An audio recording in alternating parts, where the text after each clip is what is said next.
Hello and welcome to episode 300 of Retro Encounter, RPG Fans' weekly podcast of many topics. I'm Mike Sollosi, and we have a very special episode planned ahead for y'all today, but we're going to just introduce the panel and get right into it. So who is joining me for Big 300? It's Alana Hagues. Hey all. And Zach Wilkerson. Hello. And Jonathan Logan. Hello, everyone. And Hilary Andreff. Hi, good to be on Retro again. Well, everyone, this is episode 300. It's a milestone, not only because it's a psychologically satisfying number that ends in 00, but we try to do something a little special, a little fancy on the podcast every 50 episodes, and today is no exception. Listeners, you probably noticed the episode title is Retro Encounter Battle Royale. We are going to do what we do every 50 episodes and pick a game that we're going to record for the podcast later this year or maybe early next year. But this time we're going to do it with a tournament. We had a tournament format episode once in 2020 when we tried to pick the best console for RPGs. I think it came down to the PlayStation and the Super Nintendo at the end, but please listen to those episodes if you're curious. And we're going to do something similar this time. We have 16 games, each one of them selected by a RPG fan staff member or alumnus. I organized those 16 games into a bracket, and we are going to have this bracket work down to a final game that is going to be a future episode of Retro Encounter. Now, we've gone over the bracket already with the panelists here, so there shouldn't be any surprises, I think. But how's everyone feeling? You ready to argue and vote some video games? Absolutely. Yep. I think so. Boys down to argue. All right. And this is going to be a little bit less spicy arguing than our Essential 10 episode a month or two ago. Because this is just going to be a straight up vote with and we have an odd number of panelists, so yeah, there won't be anything strange like tiebreakers or shenanigans, I think. I just finished the Essential 10, and I just wish to say officially on the podcast so everyone hears, I hate you, Zach. I hate you so much. No, it's fair. I don't hate Zach, but I also never forget anything that happens on a podcast, so this is it's gonna bother me for a while. Oh, you don't hate me, but you don't forgive me. I understand. There, yeah. See, we're all friends here. So it's like The Walking Dead, where it's like Mike will remember this. Mm-hmm. Oh god. I'm basically a Telltale game, I guess.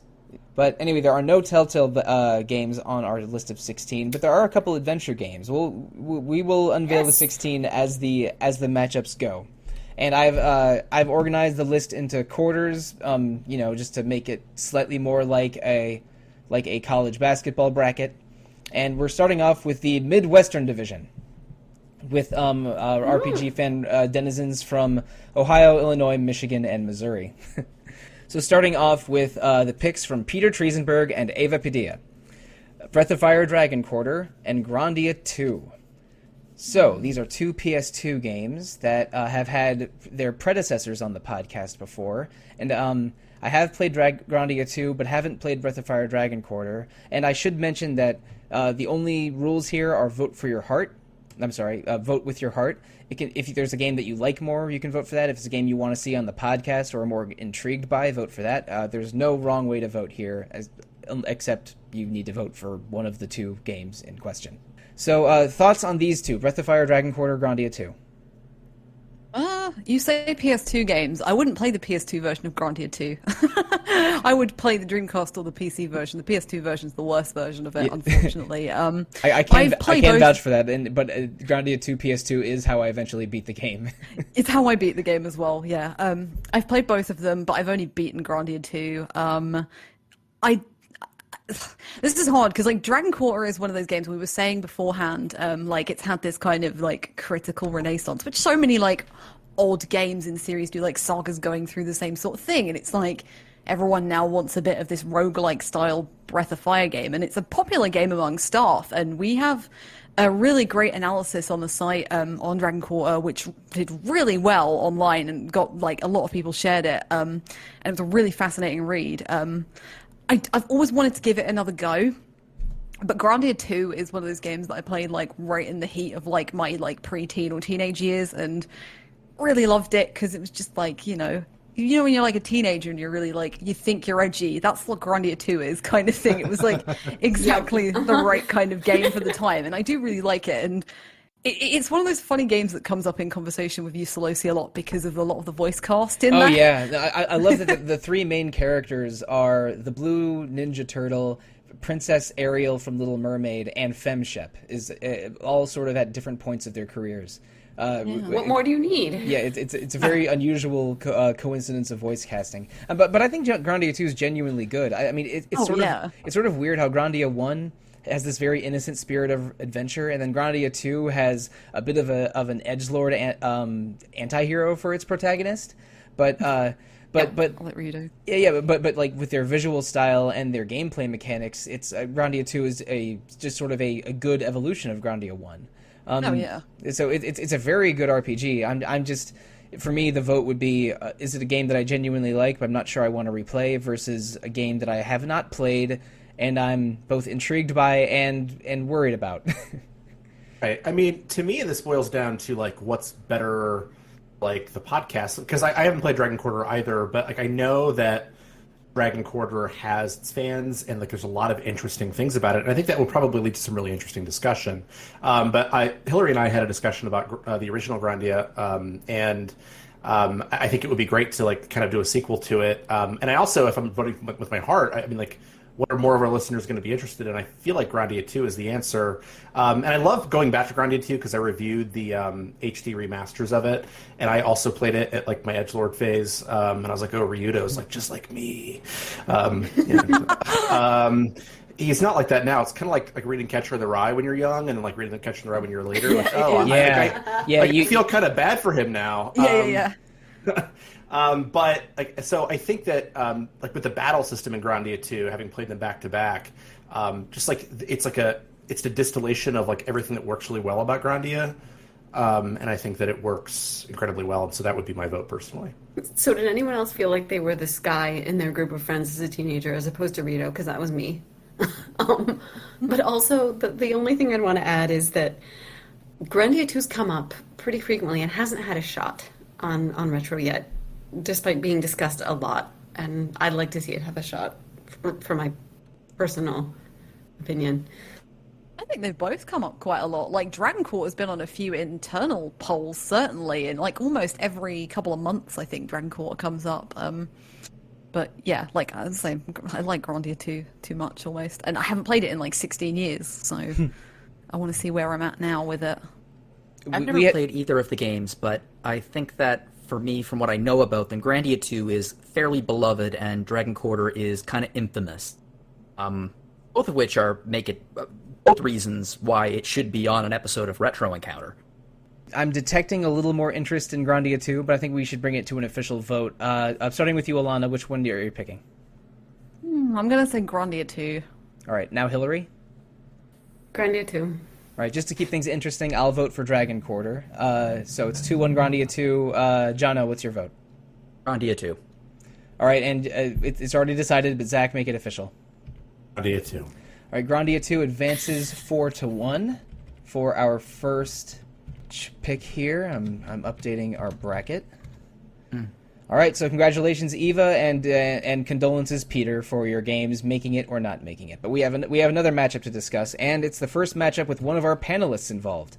From the first game chosen by Zach is Drakengard for the PlayStation 2, and the second game chosen by Caitlin Argyros is Night in the Woods for multiple platforms.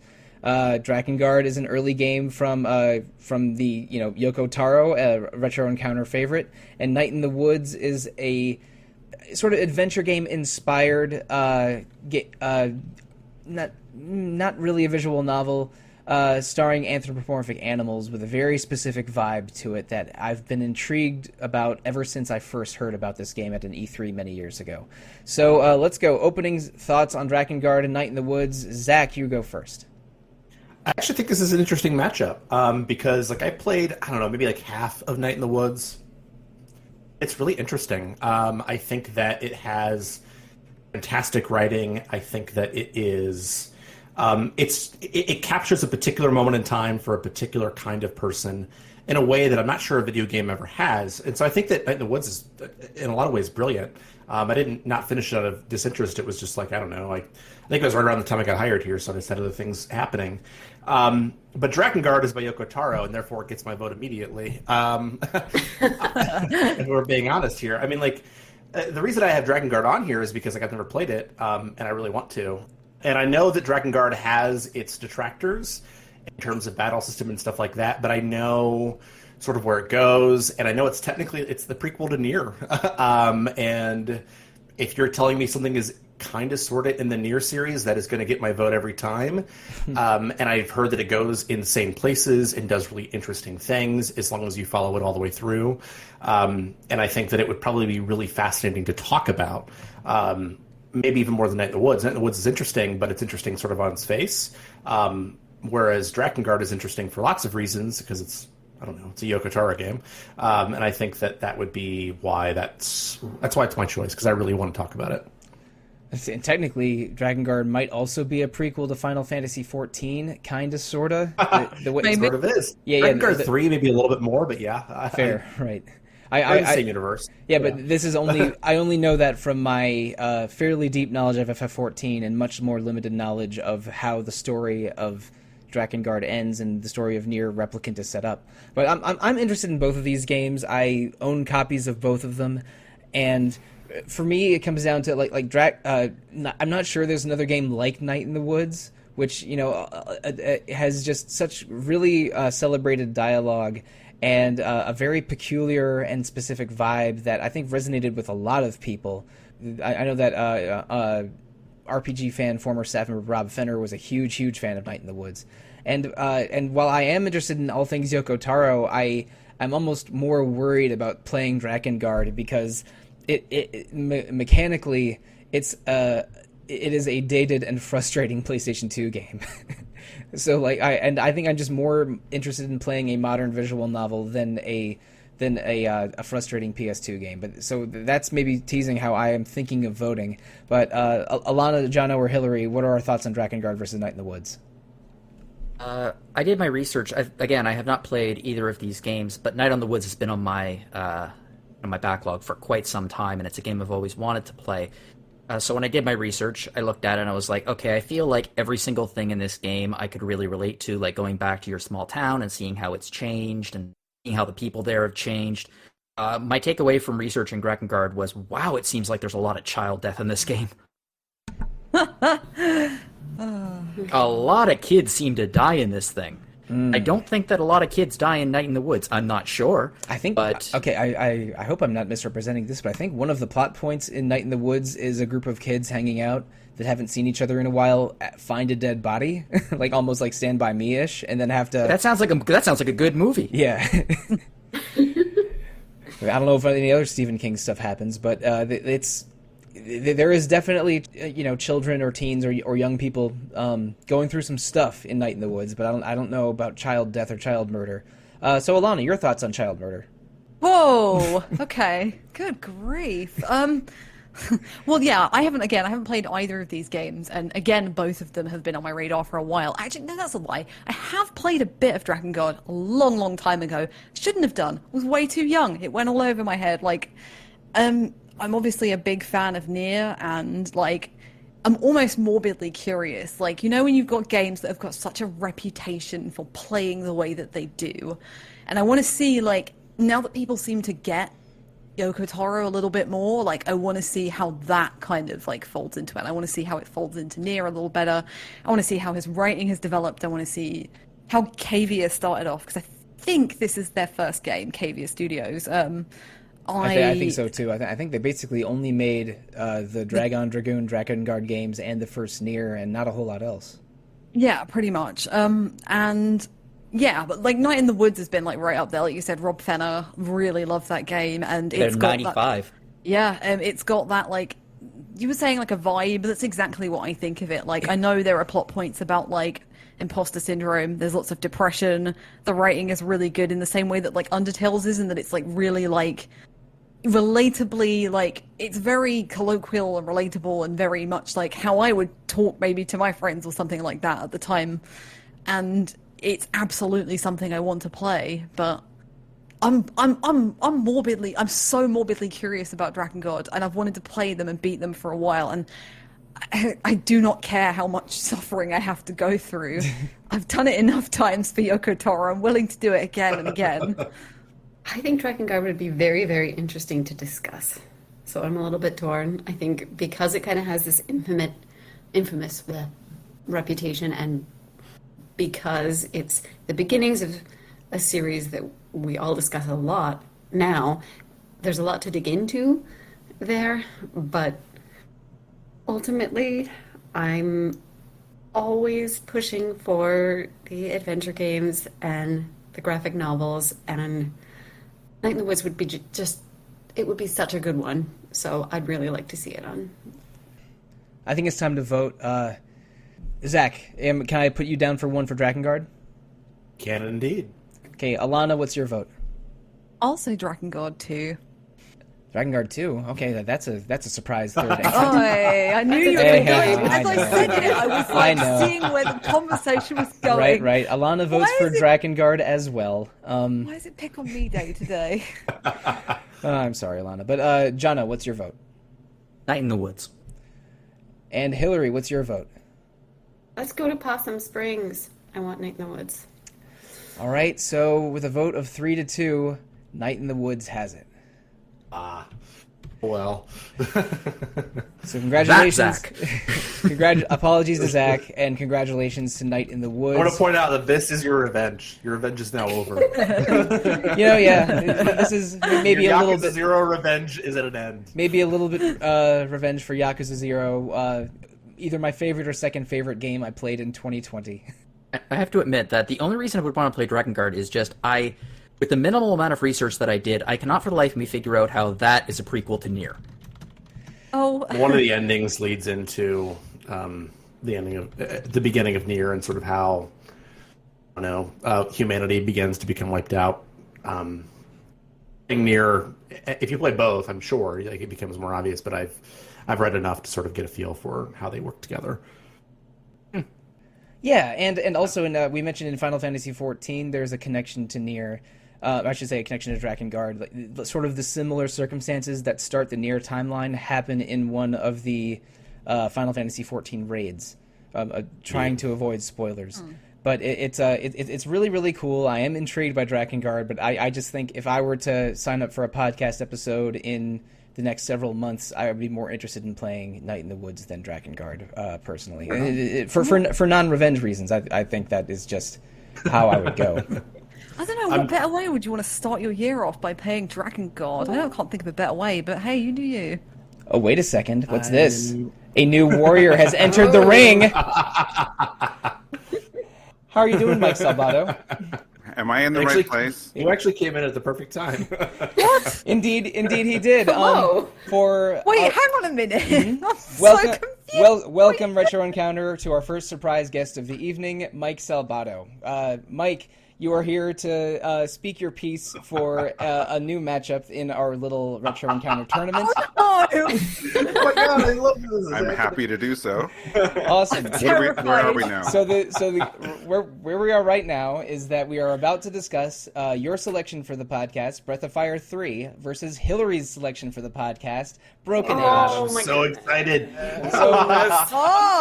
So Mike, Weird matchup. give us the 2 or 3 minute spiel on why you like Breath of Fire 3 and why it would make a great Retro Encounter podcast episode. Oh my goodness. What I meant to do before I hopped on, I think, hasn't this been a potential topic for Retro Encounters since 2018? Maybe earlier. It's been floating around for so long, and people have been trying to get it on, and it just never makes it through the poll. Like, it never makes it to the top, and like, hey, we're going to really do this. And I really think it should. When I was younger, my brother and I grew up with Super Nintendo games, and we played the first 2 games in those questionable translations. Those translations get rough. I sometimes they Breath of rough. Fire. I like Breath of Fire too, but it's incomprehensible sometimes. It is, absolutely. I'm like, what is punctuation? We don't need that. So I think we've probably played 2 the most, but I think 3 definitely holds up and is a far better game. By the time they got that far in the series, like 3 and 4 are just like they're really solid games, and they don't have quite as much weirdness around them. But also, it's beautiful. It's, I think, one of the nicest, like, looking, for me anyway, one of the nicest 2D RPGs on the PS1. I love the music. It has maybe one of my favorite fishing games, if you're into fishing minigames and RPGs, because they all have them now. All of the Breath of Fire games have some intense fishing. They do, but I loved it in that one. And then the dragon gene system was a lot of fun to play around with. And I'm sure if you follow a guide, like now it's easy. It's like, well, I'm just going to use this for this fight. But like I didn't ever do that back then. I was just like, it lets you experiment and say like, well, what happens if I do this? And is this good for this situation? Like, it was just a really, really interesting system. We did play Breath of Fire 4 for the podcast a few years ago. Alana, you were on those episodes with me, and I really, really liked Breath of Fire 4, especially like it being a game of sort of that very specific time, and just the animations and the style of it just really, really appealed to me. But Breath of Fire 3 is up against another game I'm very interested in, Broken Age, a classic adventure game from Double Fine that also helped kickstart the Kickstarter movement of sorts. It was one of the first fully crowdfunded successes. So, Hilary, give us the pitch on Broken Age. Yes, all right. So the pitch does start with that. There is a very interesting backstory, including a documentary, should you be very interested into it, about how Double Fine decided to, finance one more big, kind of large-scale Tim Schafer adventure game, which I would say has a unique story compared to his other work. So it's worth checking out for that reason. If you play it, it's not going to be the exact same story as something like Grim Fandango or a Monkey Island game. It's a very real coming-of-age story, I would say, starring not one, but 2 pretty relatable, good, solid characters. And the art style is gorgeous and very unique.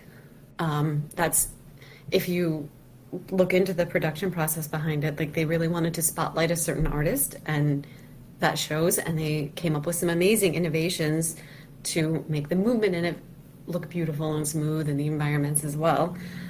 It's got great locations. You can look forward to some, Tim Schafer level dialogue. I brought this up for Night in the Woods as well, but adventure games aren't exactly done as game journals quite as often as some others. And I would also argue that it's pretty accessible for one of those types of games. You're not going to be stuck forever, but I also don't think it's too easy. Also, I want to mention the amazing voice cast, because there's some really fun cameos, and the voice acting for the main characters is really good as well. All right. Well, thank you, Hilary. But before we move on to the rest of the discussion, thank you, Mike Salvato, for joining us today, and also for allowing me to continue to run a podcast through RPG Fan. You are RPG Fan's editor-in-chief, and everything that you do for the website is very appreciated, especially putting up with my sometimes surly, sometimes difficult, but that's been running the podcast for several years. So everyone say goodbye and thank you to Mike. Thank you, Mike. Bye, Mike. Thanks. Yeah, well, thank you for having me. I am going to say a little bit, if you're going to praise me, then I have to also praise you back, so everyone else can hear it too, because I also want to thank you for running the show for as many years as you have, and being on the show even before you ran it. I mean, the fact that we're at episode 300 of the show is just amazing to me. So, and that's not 100% on you, because we have a lot of guests, but like pretty much anyone is going to agree that it's mostly on you. You're the one that keeps this going. You make it happen every single week, and I can't thank you enough for that. So, thank you. Another round of applause. 80% on Mike. Yeah. Love seeing how it is. All right, yeah, from one Mike to another, Also, thank you, thanks Mike. You're welcome. Also, All right. thanks for showing up and having an argument against my choice. I mean, I'll be curious where the Yay. discussion goes because, like, one side has dragons and one side has Elijah Wood with brownies. So I don't know. That's a really hard choice. So I'm gonna That's leave. right. and good luck with that. Okay. I just have to mention the adorable clip in the documentary where Elijah Wood first comes into the studio to record Broken Age, and he holds up a bag of homemade brownies, and he's like, "I made brownies for everyone." Aw. Now, where's the game? Yeah. He was like so excited to play this game. All Got right. to agree with Elijah Wood's taste, right? That's true. I do Okay, like I'm dragons out. and brownies, Have fun. but Yes. Yeah. bye, Mike. Hi, Mike. Bye. Bye. Okay, Mike has departed the chat, so now we can get on with the discussion without him knowing. Hilary, I'm leaning your way with this. I just, you're right, this is a very JRPG-flavored podcast. We could use some more adventure games and visual novels, and I have been interested in Broken Age for a long time, so I'm leaning Broken Age, but we have not really finished the discussion yet. Alana, Zach, or Jono, let's move on next. I have only played one of these two, and interestingly, having played it makes me lean towards Broken Age. I played Breath of Fire 3, and I played it, and I was like, it's fine. It's good. It's not Breath of Fire 2. I think Breath of Fire 2 has a better story. It just does. I think As incomprehensible as it is. I understood it perfectly well as an 11-year-old child. So I can understand it as an 11-year-old. I think the story is comprehensible. Sometimes the dialogue isn't. The grammar's not, Yeah. okay. And I'm also a high school English teacher, so I'm very good at reading incomprehensible grammar. Oh, I bet you are. Yeah. To pick Broken Age, I think, is a more interesting. It's very different from what we normally do on this podcast, and I think it's just a more interesting choice, personally. I would also add that it has a cool sci-fi element and a cool, more whimsical fantasy element. So if you like both of those things, you can have both. Right, because the two protagonists and the two halves of the story are in different settings, but there is a connection between them that would probably constitute story spoilers that I don't totally know because I have not played Broken Age, although I have attempted. Yep, there is a connection. Right. Okay. So, but I have attempted to play Breath of Fire 3 once or twice, and it never got terribly far. But Alana, what's your experience with these two games? Yeah, similarly to I think most people, I've only played Breath of Fire 3 of these two, and I personally prefer Breath of Fire 4 as well. Just, again, visually, art style, music, everything really, maybe apart from the story, which feels a bit rushed. And as you said, I was on those two podcast episodes with you back at the end of 2017, beginning of 2018. And I'm surprised because I haven't played Broken Age, and I'm a big fan of Double Fine and Tim Schafer. So I really love that. I really love the style of their games, and weirdly enough, I also haven't played Psychonauts, which is on my list to do this year, given that Psychonauts 2 is out this year. So, I think Psychonauts is the only Double Fine game I've actually finished, but I thought it was let's not make this a Psychonauts podcast. I thought it had some just amazing ideas and concepts, but the execution wasn't always all there, just because sometimes the platforming's rough in that game. Yeah. I've been long interested in Broken Age, especially given that like a lot of people who are in like really like adventure coverage have really pushed for it multiple times. Hilary, I think Caitlin's brought it up a few times, and I think Rob Fenner was another one who really liked it as well. So like. I like it's a genre that I sort of semi grew up with because I grew up watching my brother play like Monkey Island and stuff like that, but like it's always one I want to get back into, and every time I go back I'm like, oh, I really like these games, but I never get on a run of them, so like I'm always ready to play another one. So yeah, I'm also leaning towards Broken Age. I think I might have already detected the winner here, but Jono, let's have you pop off on these two before we put it to a vote. Yeah, Breath of Fire 3, I've tried playing it, I've gotten a little bit into it years and years ago, and it was fine, but it never really grabbed onto me.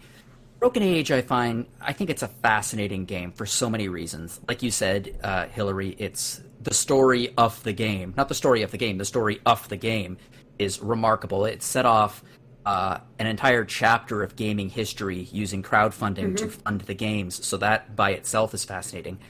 I played it through beginning to end. I think that it is a less than legendary game from a legendary team. I mean, Tim Schafer is obviously... Peter McConnell composed. He has created some of the greatest adventure game soundtracks ever created. We talked about that on Rhythm a few weeks ago. But on the whole, I think that it just didn't quite live up to its potential. That being said, I think it's a far more interesting title. I think there would be a much more interesting conversation to have on an episode of Retro. It's an adventure game, so I would like to have more adventure games.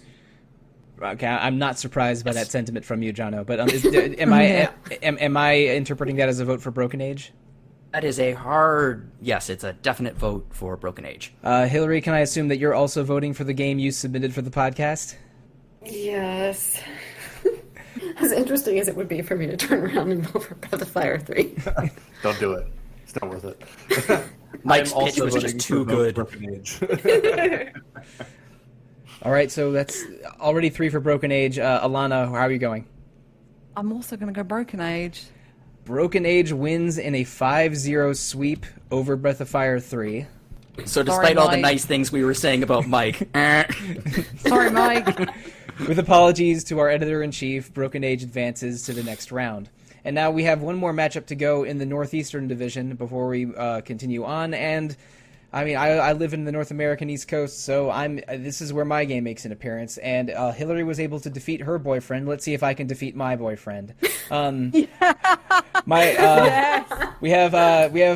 submitted for the podcast Tales of Exilia for the PlayStation 3, and Marcos Gaspar has submitted for the podcast Atelier Firis for the PlayStation 4. I don't know a lot about the modern Atelier games, but I did play Atelier Iris Eternal Mana for the PS2 and thought it was pretty good. So I've always been curious about the modern Atelier games, but don't know a lot about them because it feels like there's a dozen of them, and I wouldn't really know where to begin. But I have heard from Marcos that Firis is a good starting point and one of the best ones overall. So I am intrigued by that. But I'm more intrigued by Tales of Exilia, a game I've tried to sneak onto the podcast a couple times, but it's never won one of our internal votes. It's a Tales of game for the PlayStation 3. I think it came out in 2009 or 2010 or thereabouts. Maybe About 2012. 2012. Yeah. Okay. Later than I thought. But I am really interested in it because it is the first Tales of game to have designs by Inomata and Fujishima, where every Tales game previously, except for Legendia, which is its own weird thing, had character designs from always one or the other. Fujishima did Fantasia, Symphonia, Abyss, and Inomata did Destiny, Eternia, and others I'm forgetting.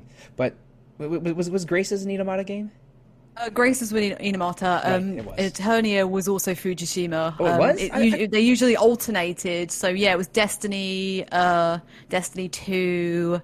It's a weird thing. Maybe it was a mix of both, but I thought maybe Rebirth was Fujishima, but I'm not okay. I'm mixing up my Tales timeline, but the point is, it used to always be one or the other. But for Exilia, they united the Tales teams and had 3 of the main characters from Inomata and 3 from Fujishima, and I was really intrigued by that. And I played the first 6 or 7 hours of Tales of Exilia, but the friend I was playing with, entirely co-op, ended up moving away, and I dropped the playthrough after that. So I specifically want to revive my playthrough for the podcast if this game advances. So what are our thoughts on Tales of Exilia versus Atelier Firis? Anyone who wants to take the floor? Yeah, I'll go, because I've beaten Tales of Exilia, and I haven't played Firis. I have played a few of the modern Atelier games, but I kind of stopped the series before this because they come in like trios, don't they? Like the Irish trio are very, very, very different from most of the modern ones. Like there's a much more of a bent on alchemy and crafting now than there ever was. It was definitely 50-50 like traditional RPG / like run a shop and make potions and stuff. It's more complicated than that. It's been a long time since I've played Iris. Me too. I played that thing at least 10 years ago.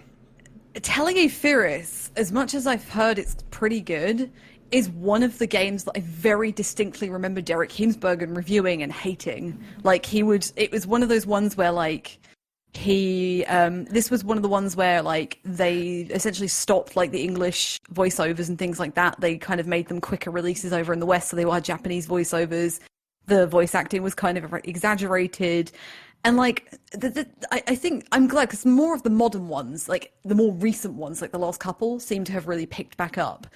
And like, Firis is like, I don't know. Like, I've always been worried about the Mysterious trilogy. I think they pick up on the third game, maybe, because Furious, I believe, is the second game in the Mysterious trilogy. So I think you're right. I'm not sure. Like, I do want to give them a go because like the music in these games is lovely, and like Gust has always got a really nice, pleasant aesthetic, and I kind of like sometimes playing like chill games like this, and I feel like the Atelier games fits this. But Tales is like maybe my favorite RPG series ever.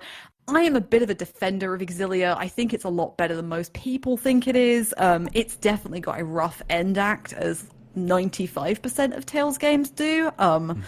But there are particular characters in that game that I really, really like. And I think the combat, for being a TP-based combat, because there are two different combat systems that the series uses, and now they've kind of like merged away and gone away with TP now. So it's sort of the TP-based combat, or the sort of chain combo combat. Yeah, right. Yeah, this one's TP.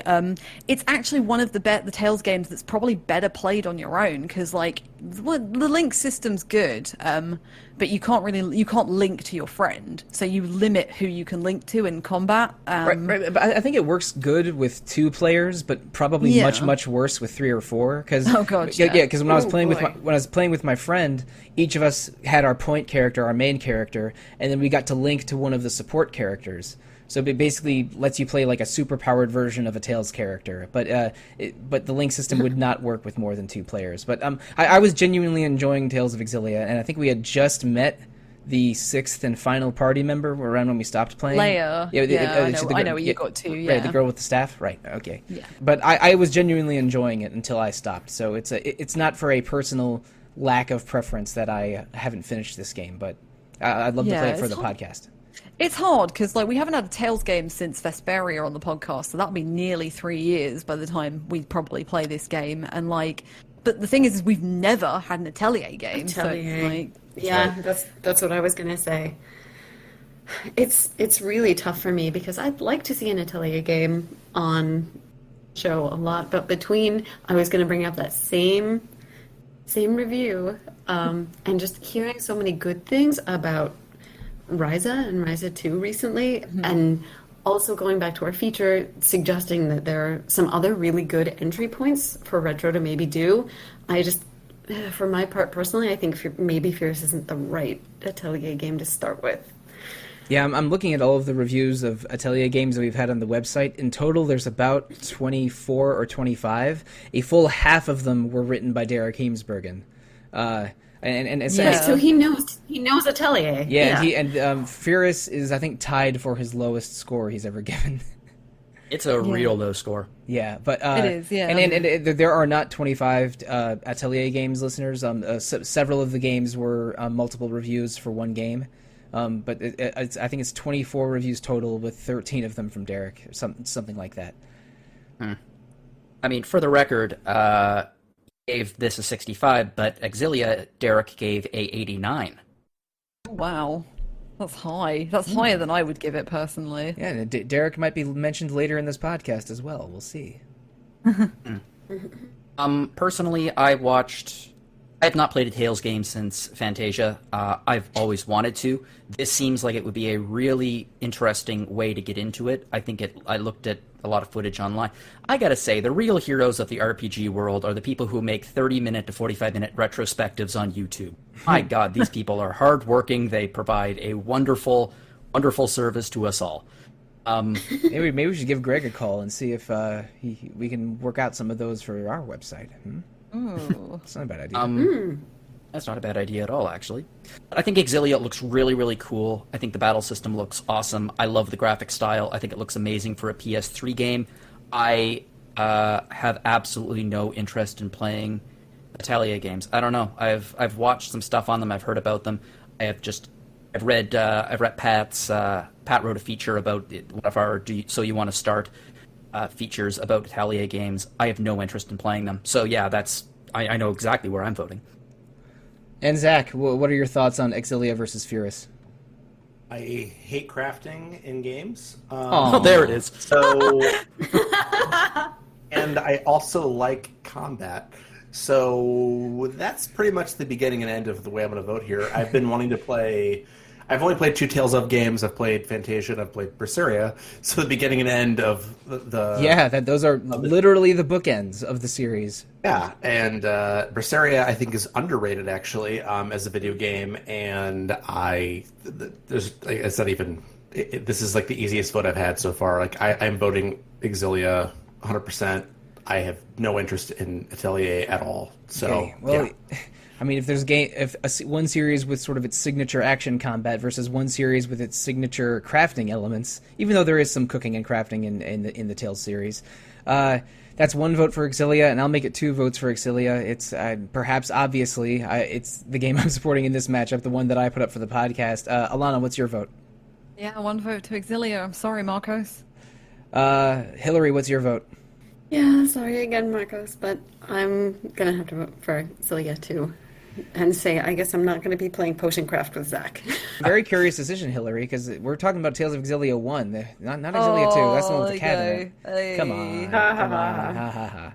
I know. But you opened the door and I walked through it. I had to. But, Jono, what's your vote here? With respect to your husband, I'm also going to go for Exilia. Exilia makes it through 5-0. Marcos is happily married to his wife, I should say, which is a slightly disappointing to me, except for the fact that I only wish Marcos happiness. The Northeastern Division is complete. Now we move on to our very special division with RPG fan staff living in the United Kingdom or Canada. So our first matchup of this new division is Alana's pick, Skies of Arcadia, versus Rob Fenner's pick, Moon. Skies of Arcadia is a Dreamcast RPG that was later ported to the GameCube and is a very much a fan favorite on this podcast. Fantastic turn-based combat, my favorite world map of all time. While Moon was a PlayStation game for a long time, limited only to Japan, but I believe had its first official release. Was it in late 2020 or early 2021? It was about September, October 2020, yeah. Okay, right. I don't understand this passage of time anymore. And that game is famously subversive and deliberate with its twisting around of JRPG tropes. It was a bit of an indie darling and sort of secret, this game is only in Japan kind of RPGs for many, many years until it had a surprising release last year. So, Alana, please sell us on Skies of Arcadia. Do I need to? Like, there's 299 episodes of this podcast. I'm sure you can go and listen to something.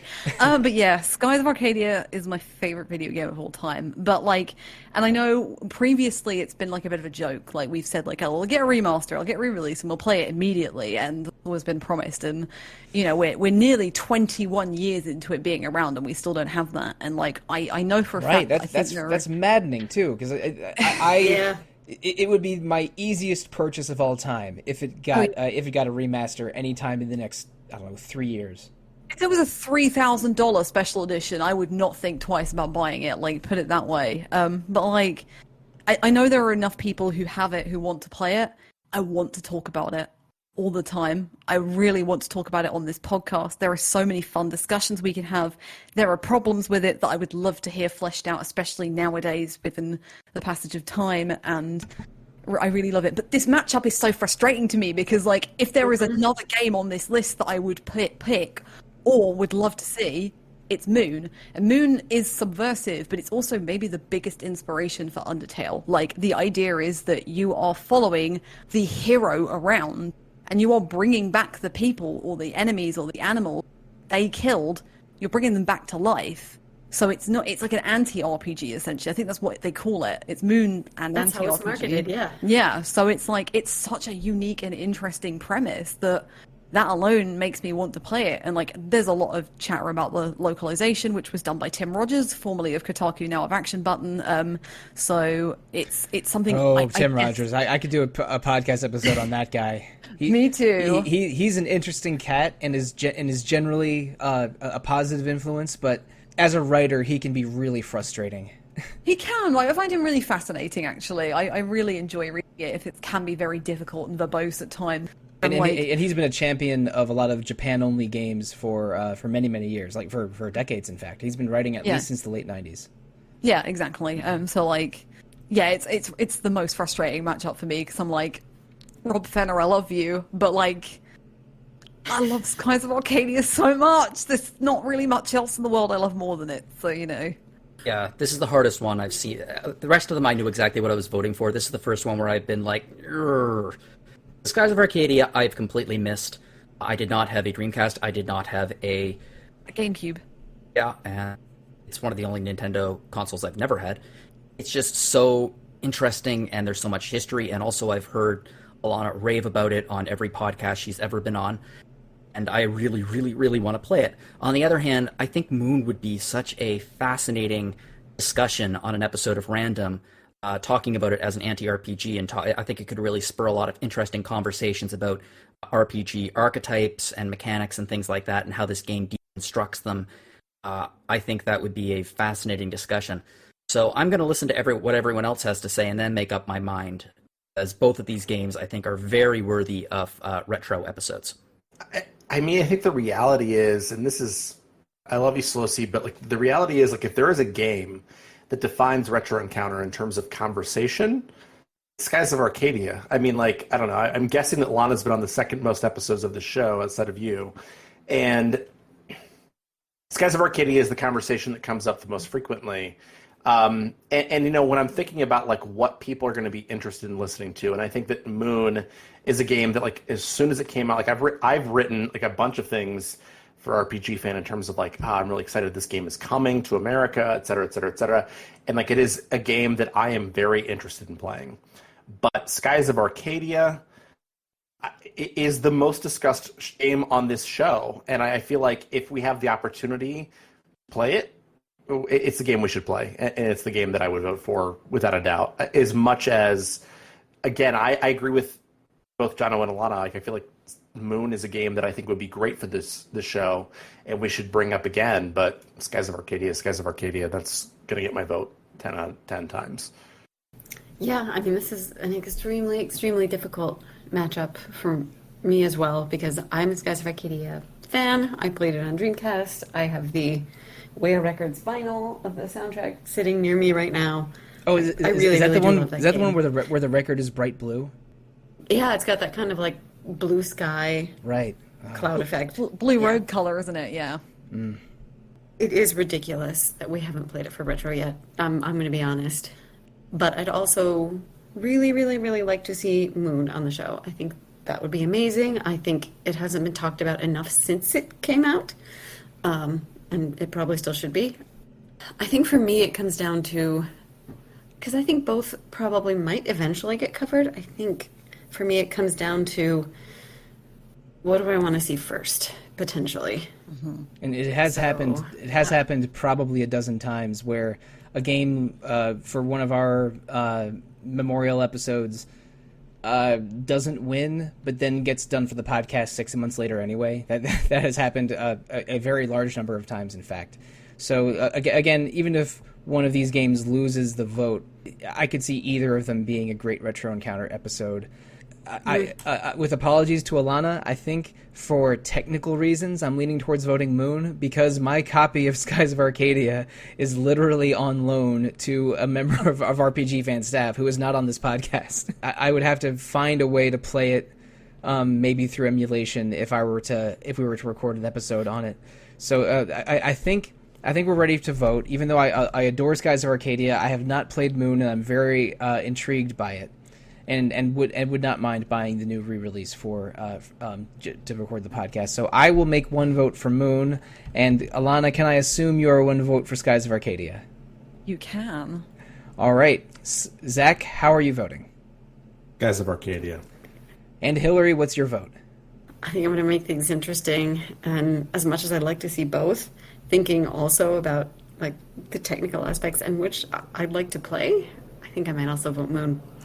All right, Jono, you are the decider. Skies of Arcadia versus Moon. What is your vote? It's funny, because remember how I said I was going to listen to the arguments on both sides and then decide, and then everyone made a good argument for both games? Okay, I'm still 50-50 on both of them, but I gotta say, Alana's passion about Skies of Arcadia has won me over. Yay! Yeah. All right. It's just your enthusiasm for Skies of Arcadia is so infectious that I can't help but vote for it. Yay! Don't worry, I suspect. Like, I mean, it'll probably be released in like a year or two on Switch anyway, right? I really hope so. I do want to see Moon on the podcast, so don't worry. I'll banner for it at some point because yeah, they saw this matchup today and was like, oh, good. Now I have to do this. Like, And doesn't Retro have a bit of a reputation if once you do an episode like a remake or a remaster is announced like a month and a half later? yeah. That has happened at we least should do once. this tomorrow then. That's the real reason why we should do Skies of Arcadia, because if we don't, Yes, there'll never there be you a go. remake announced. Someone at Sega is listening to this podcast right now, and please. Boss, they gave it the okay. Let's go. Yeah, we need to do what we can to help promote Skies of Arcadia. Now that makes me wondering if I should go back and change my vote, if that'll help somehow. Because there is no game I want to get a modern remaster more than Skies of Arcadia, truthfully. But even though I didn't quite vote its way this time, Skies of Arcadia moves on and has entered our Essential 8. So the next matchup that we have is one game that I would not mind seeing remade, and another game that is probably going to get remade at least 3 times in the next 10 years. From Leona McCallum, we have Jade Cocoon 2, a very interesting monster recruiting game for the PlayStation 2. And from Steph Sabidlo, we have The Legend of Zelda Breath of the Wild, our winner of our favorite Zelda game episode from 3 years ago. Probably one of the most popular and successful Switch games. Our second special guest has joined the episode. Hello! Oh my goodness, my favorite people. I'm so excited to hear you. So excited. Leona. I'm definitely voting Jake Cocoon too. It's no question. You're not supposed to spoil the surprise. What could I possibly be here for? Leona, thank you for joining us for episode 300 of Retro Encounter. We are doing a tournament for held between 16 games.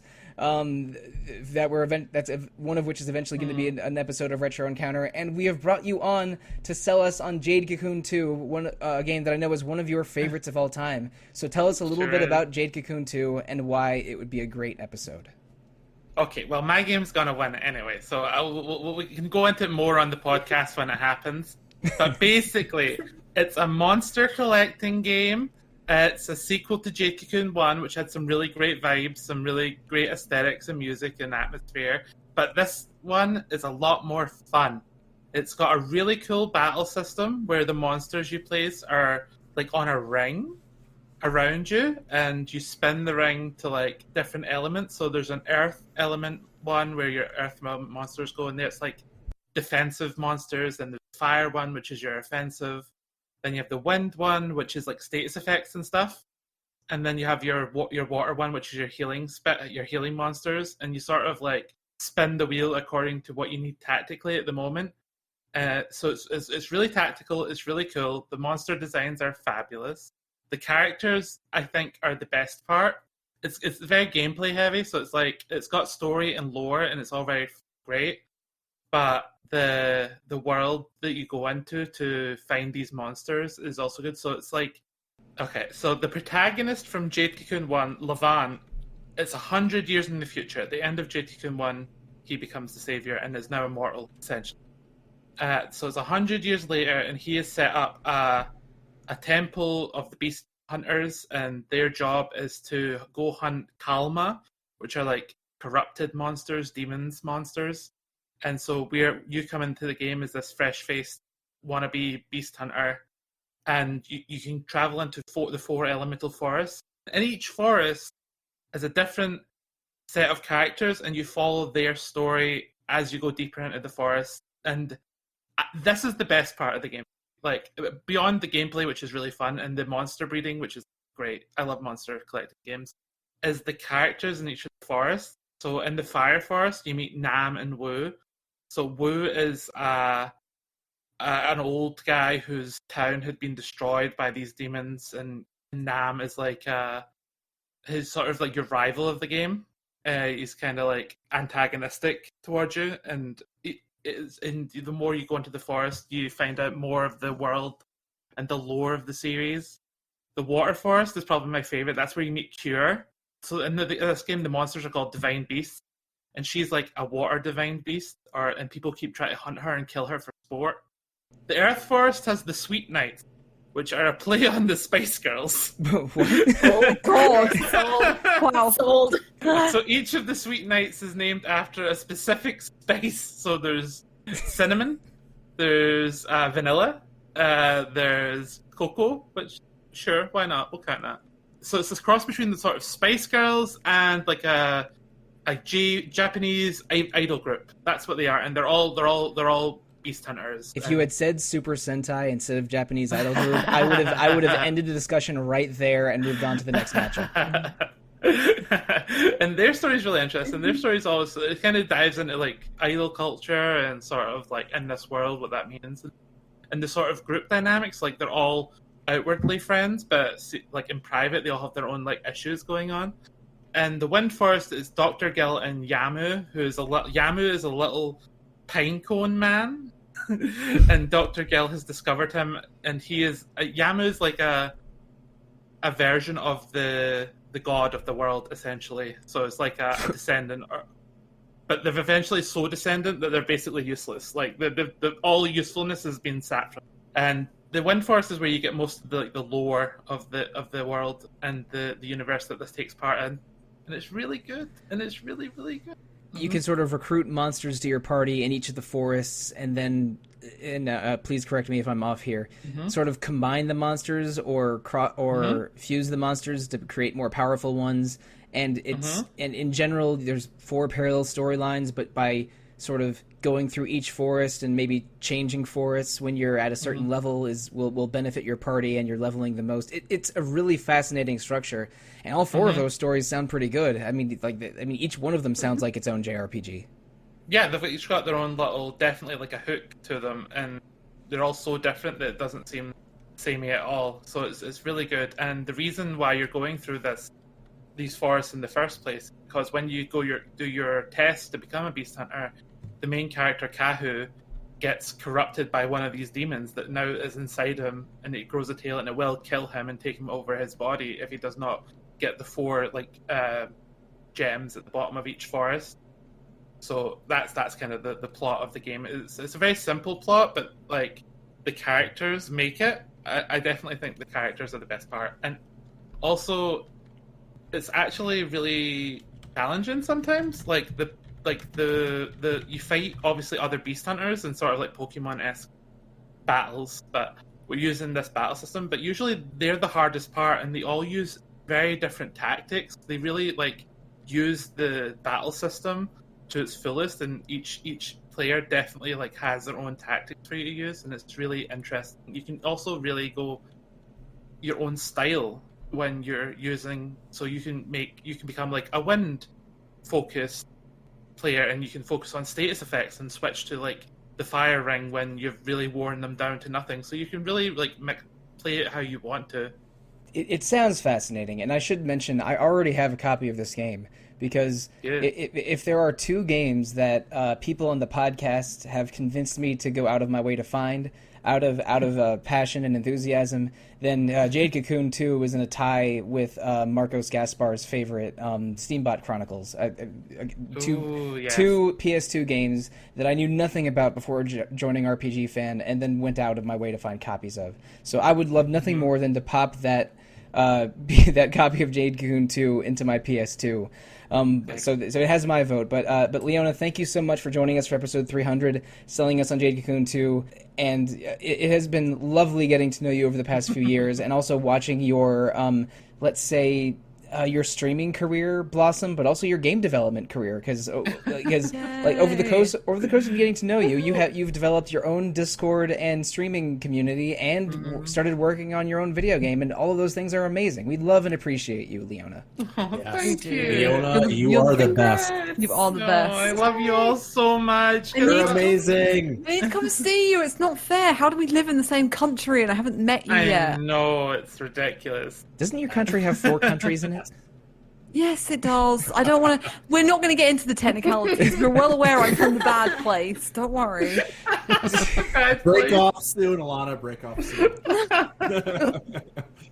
Okay, I'll leave you all to your podcast. I love you all so much. Please vote for my game. I will. Don't you worry. Bye. Bye, Leona. All right. With apologies to Did Steph. anyone tell her that it's going against Breath of the Wild? I don't know if you did, but I've already made my stance clear. I love Breath of the Wild. I love a lot of Zelda games. Breath of the Wild is one of my favorites. But I don't know if I want to start a new copy from scratch on that thing. I have a folder with a folder. I have a save file with, I don't know, something like 88 of the shrines found. And I would be much more willing to revisit that and just try to find more shrines than start from scratch and talk about it on the podcast. Sollosi, for God's sake, you only need like 6.5 minutes. You just need a shield. You just need to jump off the top of the church, reflect off the moblin at the bottom, and fly off to the castle. That's all you need to do. It'll take you like 10 minutes to beat the game, right? Technically, yes. But technically, I don't have the dexterity to get anywhere near there.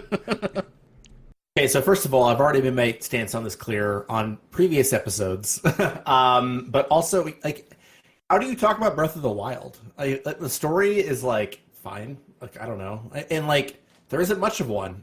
And also, like, the truth is, like, anybody who knows they want to play Breath of the Wild, they already played Breath of the Wild. I mean, like, there isn't a lot to talk about Breath of the Wild. Whereas Jade Cocoon 2, first of all, like, I agree with everything you said, Sollosi. Like, Leona is, first of all, a lovely human, and also is a person who has convinced me over and over and over again, this is a game I need to play.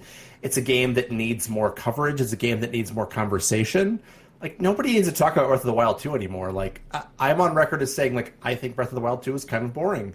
And I know not everybody agrees with me on this, and please don't attack me. I know Jono is, like, looking at me. I can see you, even though I can't. Don't you just love echoing dissonant piano music, though? Like, I have words that I can't say in a PG-13 podcast, but they start with an F. The reality Whenever is, Zach like, talks about a Yakuza game, I start hearing, like, the piano music behind of the Guardians.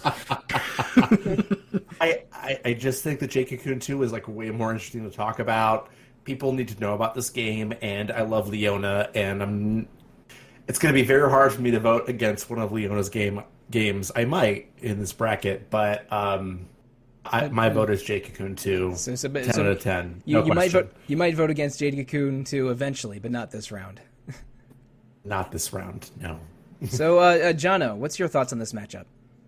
Okay, well, Jade Cocoon 2, admittedly, it's a really fascinating sounding game. It looks really cool, and that was a remarkably a passionate pitch for it. But whenever someone mentions Breath of the Wild, I just smile. I love this game. I disagree with most of what Zach just said.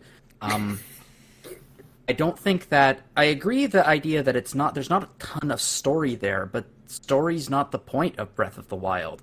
Breath of the Wild is about exploration, about climbing a mountain. It's about feeling things. And I can't think of a game that made me feel more things than Breath of the Wild without any need for dialogue or even character interaction. It was just the combination of the music and the world, and I think it's the best Zelda game ever made. And I am actually a 2D Zelda fan, more so than the 3D games, but it absolutely floored me how much I adored this game. And I think there is a lot that we can talk about with Breath of the Wild. I think that Breath of the Wild can affect people in very, very different ways, depending on when they played it, who they are. Frankly, I mean, back hearing you talk about Breath of the Wild is fascinating to me because it's almost like you played a completely different game than I did. And I think that would make for a fascinating conversation on a Retro Encounter episode. I would not be on that episode, but yes, I understand. I guess I know you would not. Yeah, I know you would not, but...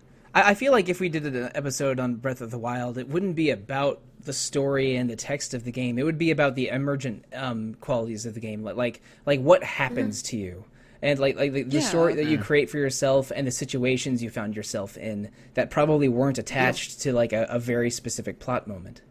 Yeah, it'd be a hard game to split into two, though, really, wouldn't it? Considering you can do any of the divine beasts in any order, and you can do anything in any order. But like to point out like things like similarly to Jono, like, well, actually not really, but like this is my favorite game as well, even though I let it die on the Essential 10 as well. So you know what, just have a grudge against me and Zach, it's all good. But like I love this game to pieces, and for similar reasons you're saying, Jono, like I think like I just love going out into like this and Xenoblade are two games that I say that like open worlds, they kind of clicked for me finally. It's those two games that made me go, okay, I can just do this thing, I can walk around, I can do whatever I want, I can pick up items, I can fight enemies, I can do this, I can do that, I can just soak in the atmosphere and everything. That's great, and I love that, and I love the creativity of Breath of the Wild. I think it would make a really fascinating discussion.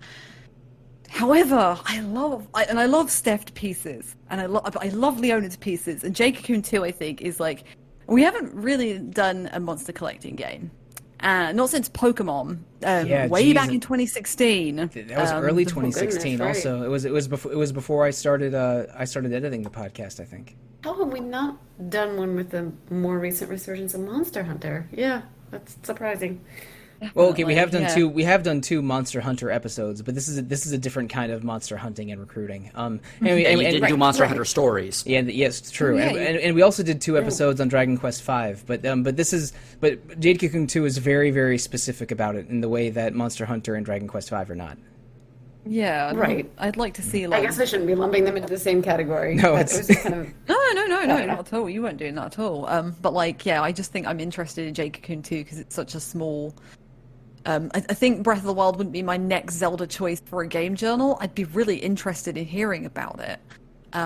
But certainly I think like Jade Cocoon 2 is like, even though like we've just kind of booted off Moon because of Skies of Arcadia, like another game that I associate with the podcast is like every time Leona's on, she talks about Jade Cocoon 2, and it's like every time she talks about it, I'm like, I think I need to try it. I think I need to get it. So that's where my heart lies, even though I love Breath of the Wild. It's a little difficult because I think there are some reasons I'd really be interested in a Breath of the Wild podcast, and it is sort of interesting that we haven't covered it yet. And at the same time, I'm also kind of going, wow, it's old enough. It's been a while since it came out, and we haven't covered it. But it also sounds like Jade Cocoon 2 would make a really, really interesting game journal. My one concern about it would be people able to find it and play it.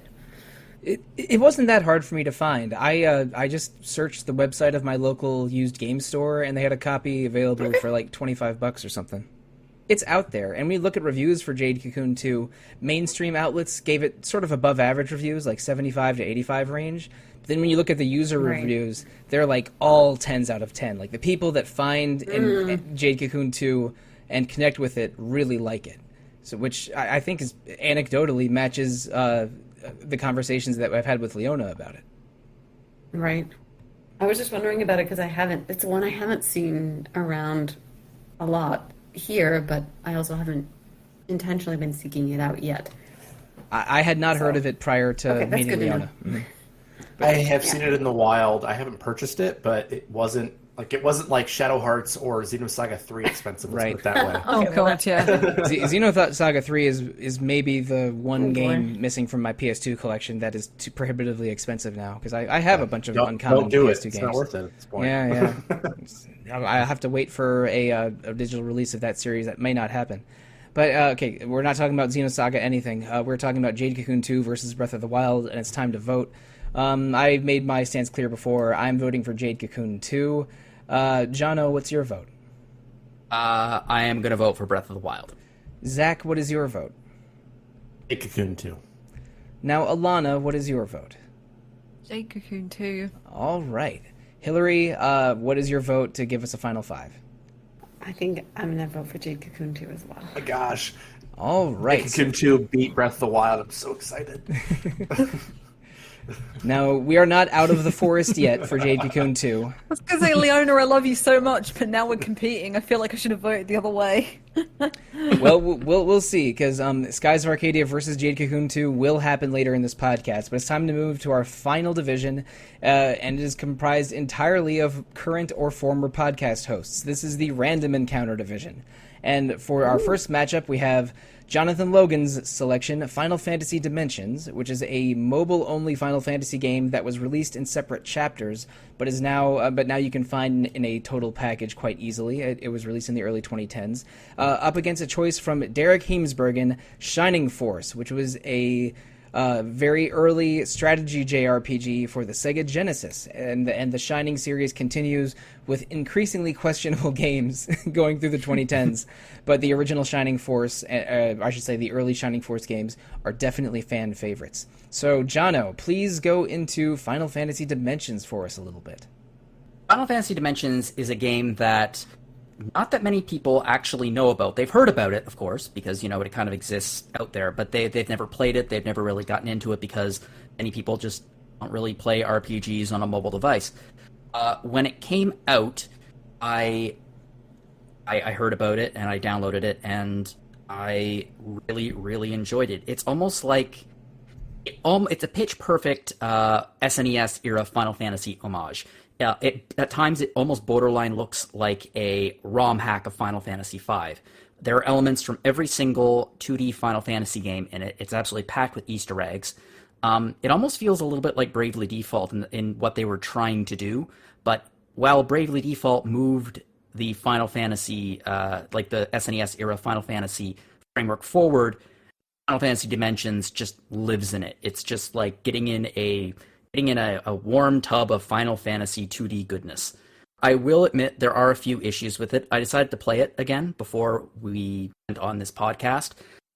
Square Enix has not updated the damn game, so there's no keyboard or controller support, which means that you're stuck with the on-screen controls. And they also haven't updated the resolution, so it's on the same size of screen as like the original iPad, so it's not like full screen. Play it on a modern day iPad. That being said, it's still fully playable. It's on Android devices as well. I think that it is a game that is well worth discussing. It does at times feel so close to a SNES Final Fantasy game. I don't necessarily think it reaches those heights, but I do think that when it succeeds, it really succeeds, and it does make you feel a lot like you were playing those old games again. The strikes against it, of course, are that it is, mobile only, and that does limit it to for some people. I guess the really big strike against it is it pioneered the graphic style that eventually Final Fantasy V and VI stole for their iOS remakes, which are quite rightly hated. But seeing as this game is not a remake of anything, I don't think I can hold its graphic style against it, because it does look good. It looks like a 2D Final Fantasy game. So yeah, I think it's a solid game that doesn't get a whole lot of respect or notice, and it should get more, which is why I wanted to put it on the list.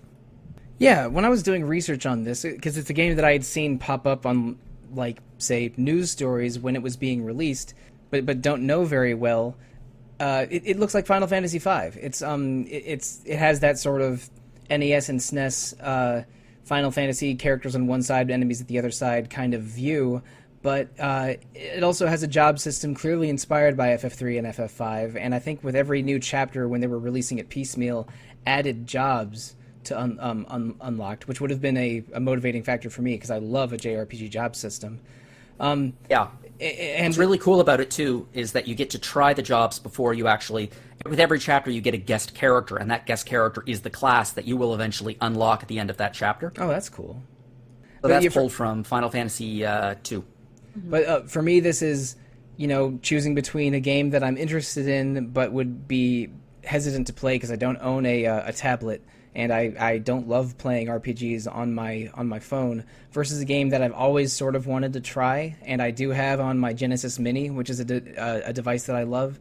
I don't have any Shining series experience, but I think Shining Force 1 up for the Genesis would be a good starting point, and it's very beloved. So I'm just from out of curiosity, I haven't decided yet, but I'm leaning Shining Force. Who else has thoughts on this matchup? This is really hard because these are maybe the two games I know the least about, which is probably not surprising because one's an SRPG and one is a mobile game. But looking at Final Fantasy Dimensions, there seems to be a couple of unique jobs there that I don't see used very often. I do agree. I think the art style works for this because it's not taking something that we already know and essentially destroying or distorting our memory of it. And I think it's interesting because I don't know a ton about it, and for a Final Fantasy game, it's kind of surprising to me. Even things like Wings or Tactics, I know enough about that I would be able to get through a conversation with. I'd be interested to see how we could talk about it and discuss maybe job compositions and things like that. And then my heart kind of pulls at me because, like, I'm one of the Sega people on the site, and Shining Force is one of those games. And I have said I have played one Shining game, which was Resonance Refrain, which was completely different to this. It was an action RPG. Was that the one that we demoed at E3? We did demo it at E3. It's also extremely boring and extremely bland and extremely the most Japanese RPG you can think of. It like really Budget Tales. Yeah, it felt like Imitation Tales to me when I Budget Tales. Yeah. Shining Force 1 is very different, like, obviously, because it's years and years before, and it was a completely different genre. And it was Sega's answer to Fire Emblem was sort of my interpretation of it. That's pretty much how I interpret it as well. So, yeah, we don't give Sega a lot of love on this podcast, so there's also that to consider. So, yeah, this is one I'm really struggling with. I think this is a tough one, but I would agree with a lot of what Alana said, but I think that really what it boils down to for me is, like, Final Fantasy Dimensions is a game that is built, and I haven't played it, but from what I've read and, like, Derek's review, which was, like, relatively positive. They gave it an 80. As a game that is built on pure nostalgia, and I guess based on that, like, there's a lot to talk about. Like, I guess, like, one of the things that I'm thinking about throughout this whole podcast is, like, what is a game that gives us something to discuss?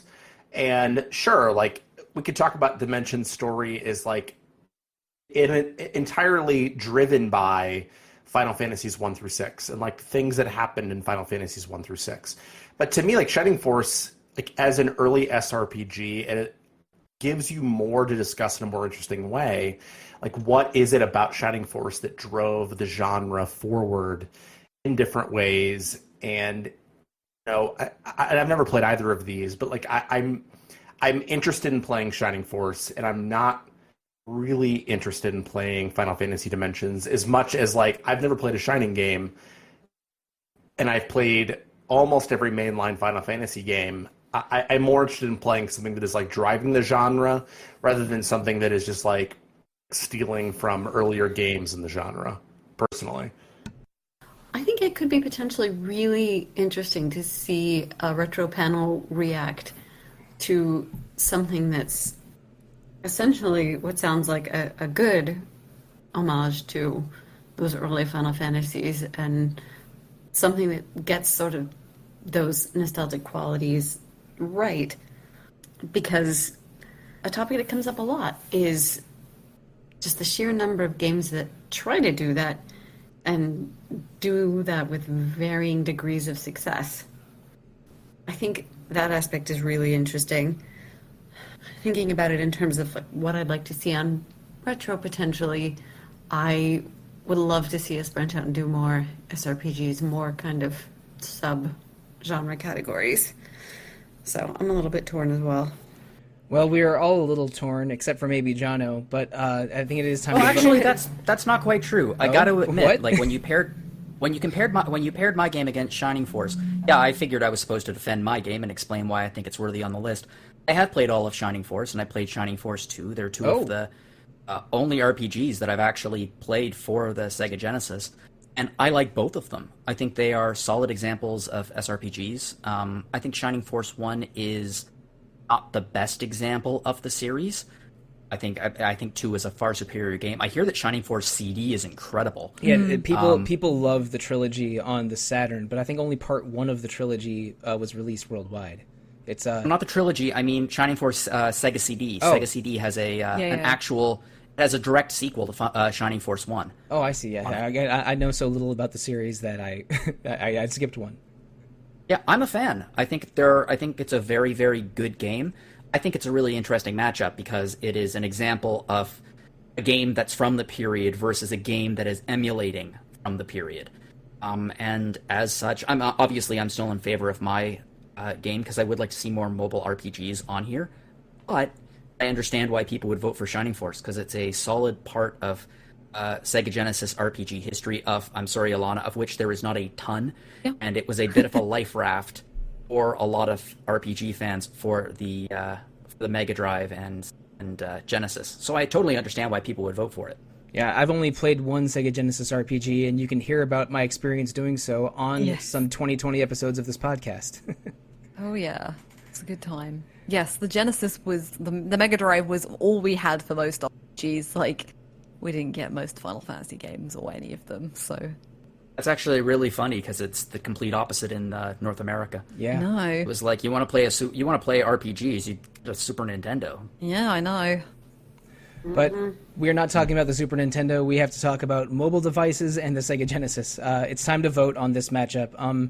Jono, can I put you down for Final Fantasy Dimensions? You absolutely can. All right, Zach, what is your vote? Shining Force. Now, Alana, what is your vote? I'm gonna go Shining Force, but I also agree that I think we need to cover more mobile RPGs. In the as a general note, there seems to be this kind of stigma against them. And I played Dragon Quest IV on my mobile, and it was good. So more mobile RPGs, but yeah, Shining Force. All right, Hilary, where are you leaning? Similarly to Alana, I'm going to say Shining Force because I'd like to see it, but also that we do have, there are several good opportunities for mobile games, and we should cover more of them. All right, I'll make it 4 then for Shining Force. With apologies to you, Jono, Shining Force and not Final Fantasy Dimensions moves on. Absolutely no apologies necessary. I completely understand. When I saw that matchup, I was like, this is a good head-to-head. Absolutely. Yeah, I it wasn't really on my radar as something to play until I was soliciting games for the podcast, and you brought forth Final Fantasy Dimensions. I'm like, Final Fantasy Dimensions, that rings a bell, but I don't know this game. I did some research on all of the games that were in the matchup, in all of the matchups, because I haven't played all of these before recording, and Dimensions. I was interested in it, but I think ultimately I'm more interested in Shining Force. It's on that Genesis Mini that I have, and I had a lot of fun playing Phantasy Star 4 last year for the podcast. This would be almost a sequel to that in my mind. Oh, I totally agree. And frankly speaking, if Final Fantasy Dimensions had controller support, or if it was released on the Switch, I would feel very differently, and I'd be pushing it pretty hard. But I mean, it's not. It's a mobile game from 5-6 years ago, and the control scheme frankly sucks. I don't like playing it on my screen. But Shining Force is a solid game. It's a piece of gaming history, and I think it's something that should be talked about on the show. Well, anyway, we do have one last matchup to talk about on the show, and for that I brought in our third and final special guest. Hey, Rob, can you hear me? I feel like I've been summoned out of the ether to come here and talk about something. That's exactly what it is. That is exactly what it is. Our final matchup. Suddenly Steinen is here. Yeah, that's about right. I mean, you just get a bunch of Miyazaki games, form a pentagram, do a blood sacrifice, and here I am. For our final matchup in this round for this podcast, we are putting up a Miyazaki game versus a Matsuno game. So two RPG auteurs of different eras, you could say. But Rob, when I was asking about games for the podcast, you immediately suggested Demon's Souls, and so I would love for you to give us a bit of a sales pitch on why Demon's Souls would make a great podcast episode in your own words. What Matsuno game am I up against? I just want to see if I even have a chance. Did I even say so? Okay, yeah. The other game was suggested by Greg Delmage. We're in the Random Encounter division after all, and it is Ogre Battle: March of the Black Queen for the Super Nintendo. Okay, I've got a shot. Okay, here we go. I think I'll just start by acknowledging kind of the elephant in the room, which is a lot of times when people start talking about the Souls games, Dark Souls, Demon Souls, Bloodborne, it can get very hyperbolic. The fan community can be a little toxic, and people can be very unwelcoming when it comes to those games. And Demon Souls is very important to me, not only because it was the first game in that kind of series that I ever played. I remember watching videos for it on YouTube. I played it when I was in grad school on my PS3. It's also the game that I wrote my first sample piece for RPG Fan that led to me working on the site for the better part of a decade. Oh, well, so that would have been in 2009 or 2010 then, right? Yep. I started in 2010, just as I was wrapping up grad school. So, I think that when we say that we might talk about Demon Souls, I think it's very easy for people who kind of are on the outside looking into this series of games to kind of roll their eyes. And I totally get that. I absolutely get it. But I think that this is kind of an interesting game to talk about right now. It's the start of a very successful franchise of games, or a series of games that are very similar in design. We have another one of these coming out in January, Elden Ring. I'm assuming everybody on the website heard me squeal when we finally got to see gameplay of it. And now we have good. It looks so damn good. And now we have a really amazing way for people to play a game that was very hard to play in Demon's Souls. It was only released physically on the PS3. The online community is completely dead because the servers are turned off, and that PS5 remake is really, really good. Mike, I know you're plugging away at it a little bit. I think Peter is also plugging away I know at Peter's playing it. I did buy it because I found it on sale somewhat recently, but I'm working on playing other games for the podcast right now, unfortunately. That is very fair. Unsurprisingly, yeah. Peter has been complaining to me quite a bit because there are some rough spots. But I think Demon's Souls is a very good entry point. Replaying this game several times on the PS5 in the past few months has shown me that it is a fantastic entry point for new potential players. I think it's a lot friendlier than the other games. It has some rough spots, but not nearly the equivalent of Dark Souls. So yeah, I think it would be a very interesting game to talk about. It's probably...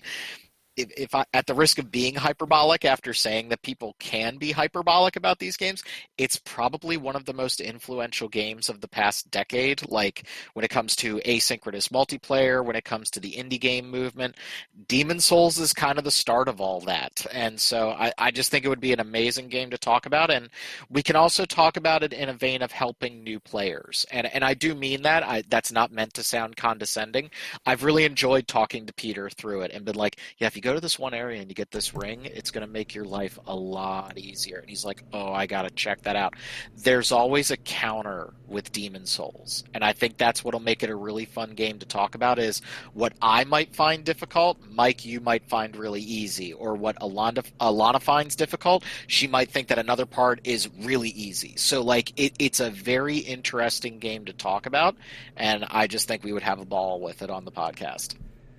Awesome. Thank you so much, Rob. I knew that when we were sort of designing this episode, I figured you would probably suggest a Souls game, and with Demon's Souls having that recent PS5 release and it being an ideal entry to the Soulsborne world, I was not surprised with your choice for the podcast. But I am, if not predictable. Yeah, but separate from Demon's Souls, Rob, you really are one of my inspirations for both joining RPG Fan and for working on this podcast. Because I was a Random Encounter listener before I joined the website in 2014, and part of my motivation to join the website was, maybe I can get on an episode of Random Encounter someday.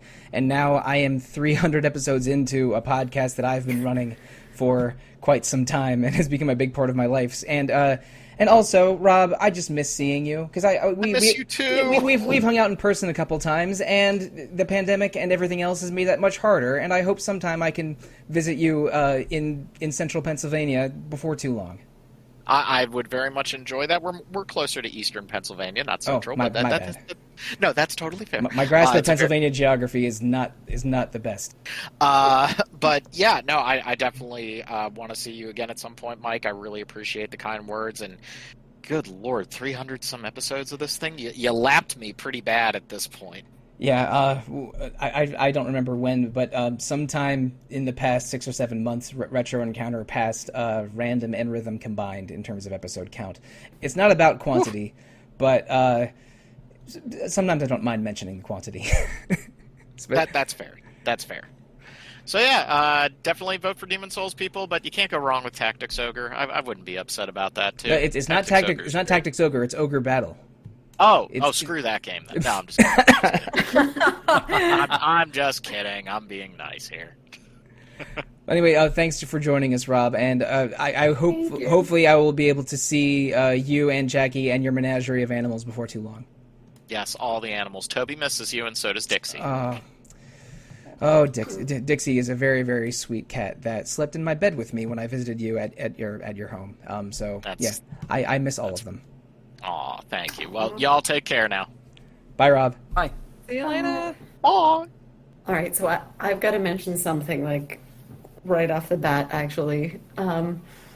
I also picked this game, and then switched to Broken Age just to have because we needed a different choice. Yeah. I had sent out messages to a lot of people at once, and Rob confirmed Demon Souls before Hilary messaged me back. So that is how that is why you had to switch to Broken Age. Given the enthusiasm, I wouldn't have been surprised if he confirmed Demon Souls before you asked him. You're just writing the question. He's like, Demon Souls. I'm still here, you know. I just wanted to see if everyone was like, "Oh God, not that guy again with Demon Souls." Always with Never. Always but with the Demon Souls. I also voted for it. Okay, So. Rob, in all seriousness, I did want to thank you for stepping in to writing the review for Demon Souls a couple months ago. It was a terrific review, and thank you for doing it. I very much enjoyed doing it. Thank you. It felt like I came full circle when I did that. Like it was just like, okay, the first thing I wrote about, and now I'm writing about it again. Okay, so somebody just tell Mike that if you need a review for Elden Ring, just I think there's going to be a different sort of battle royale that occurs when we get the code for that. Unfortunately. Okay, that's fair. That's true. Just throw up the bat true. signal if you need me. All right, now I'm really going to leave. Talk to y'all later. Bye, Rob. Bye. So yeah, that was our third and final special guest of the episode. Sorry for surprising you with these special guests, everyone. I thought it was delightful. I thought it would be a fun surprise for episode 300. Absolutely. But we do have one more matchup to discuss in this round: Demon Souls versus Ogre Battle for the SNES. And Ogre Battle for the SNES is a game that I've started many times, and I think I've beaten the first chapter of it before. It's a really curious balance of real-time strategy and turn-based traditional RPG, where you manipulate units on the field and sort of managing multiple parties at once. And there's a tarot card-based system of stat development and a lot of player choice in where the story goes. It's a really, really interesting game, and you can sort of tell that it was... it was Matsuno and his team sort of finding their voice alongside Tactics Ogre for the same system. Both developed before they joined Square. I don't know. For me, what's more interesting to me, revisiting the Ogre Saga or earnestly trying a Soulsborne game for the first time? That's a decision I don't want to make this moment. So what are everyone else's thoughts on the matchup? I have played. I don't know. My story is similar to yours with Ogre Battle. This is the Ogre Battle game that I've played the most. Obviously, I podcasted about Tactics Ogre. I don't know, sometime recently on Retro, and it is a fun-ish RTS.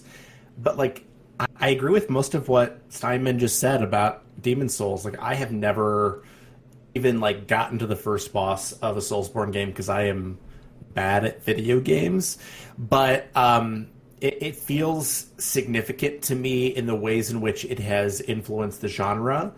And I'm not saying Ogre Battle isn't, but RTSs before, and the most significant elements of the Ogre series to me are Tactics Ogre. And so to me, Demon Souls is a better choice.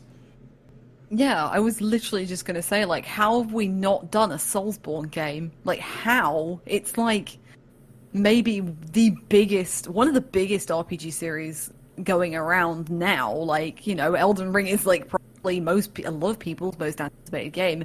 I haven't played any of the Ogre series, neither Tactics or Ogre Battle or any of them, and despite having just voted for Shining Force, it's a very popular joke on this show that I do not like strategy RPGs. For the record, 50-50. But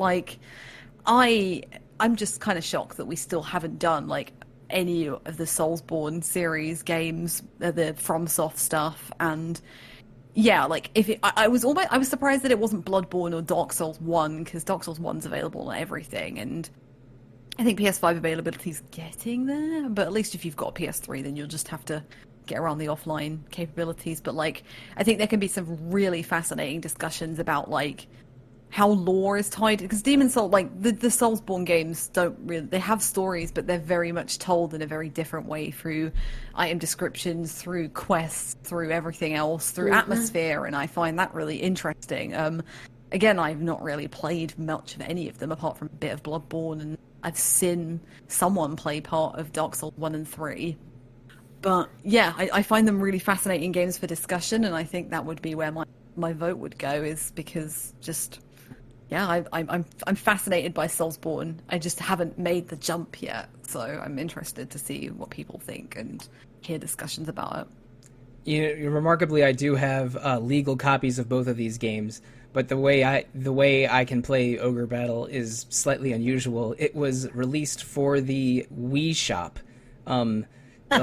something like 10, 12 years ago, and and that's how I got it. So if Ogre Battle wins and I join that podcast, I'll have to plug in my Wii for the first time in 3 or 4 years and fire up the what was the Wii's emulation system called?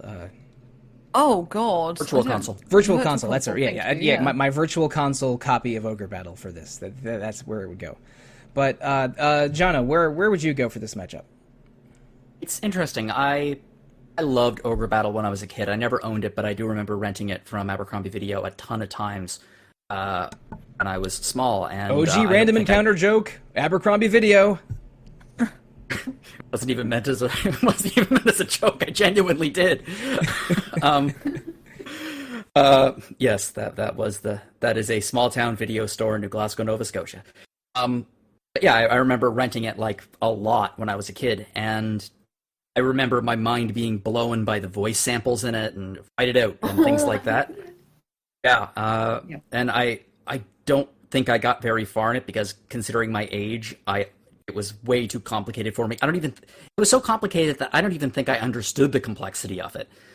So that is something that I would love to revisit as an adult, and I haven't yet. That being said, I've been looking for a reason to play a Souls game for a long time now, and playing it for Retro Encounter would be a fantastic. So it would make me play the whole thing. It would be the whole game. So I'm leaning towards Demon Souls just because it sounds so interesting. The idea of the way it tells a story is fascinating to me and sounds right up my alley. So yeah, it sounds like that's where I'm leaning. I only have a little bit to add, but this is tough for me because I have a pretty strong attachment to both of these games. Jono, I rented Ogre Battle a ton of times and actually recently started replaying it for similar reasons. Like, I don't even think I fully understood. There's kind of like an aligned system where your units have like certain loyalty, and based on that loyalty level they do different things, and then there's a day-night system. There are a lot of like very interesting touches that I've been wanting to revisit, and I am Mel for that one, so I think it could be a good discussion. But I also picked Demon Souls, and that's also a very important game to me, and I think it is a more accessible Souls game, and it's a good way of doing a Soulsborne game without kind of stepping right into the middle of the whole series. So I'm torn, but I think since I was going to pick it originally, I'm leaning Demon Souls. Well, I think I can read the temperature of the room and know what's going to win, but we have to put it to an official vote. Alana, what's your pick? That's Demon Souls. Zach, what's your pick? Demon Souls. Jono, what's your pick? Demon Souls. Hilary, what's your pick? Demon Souls.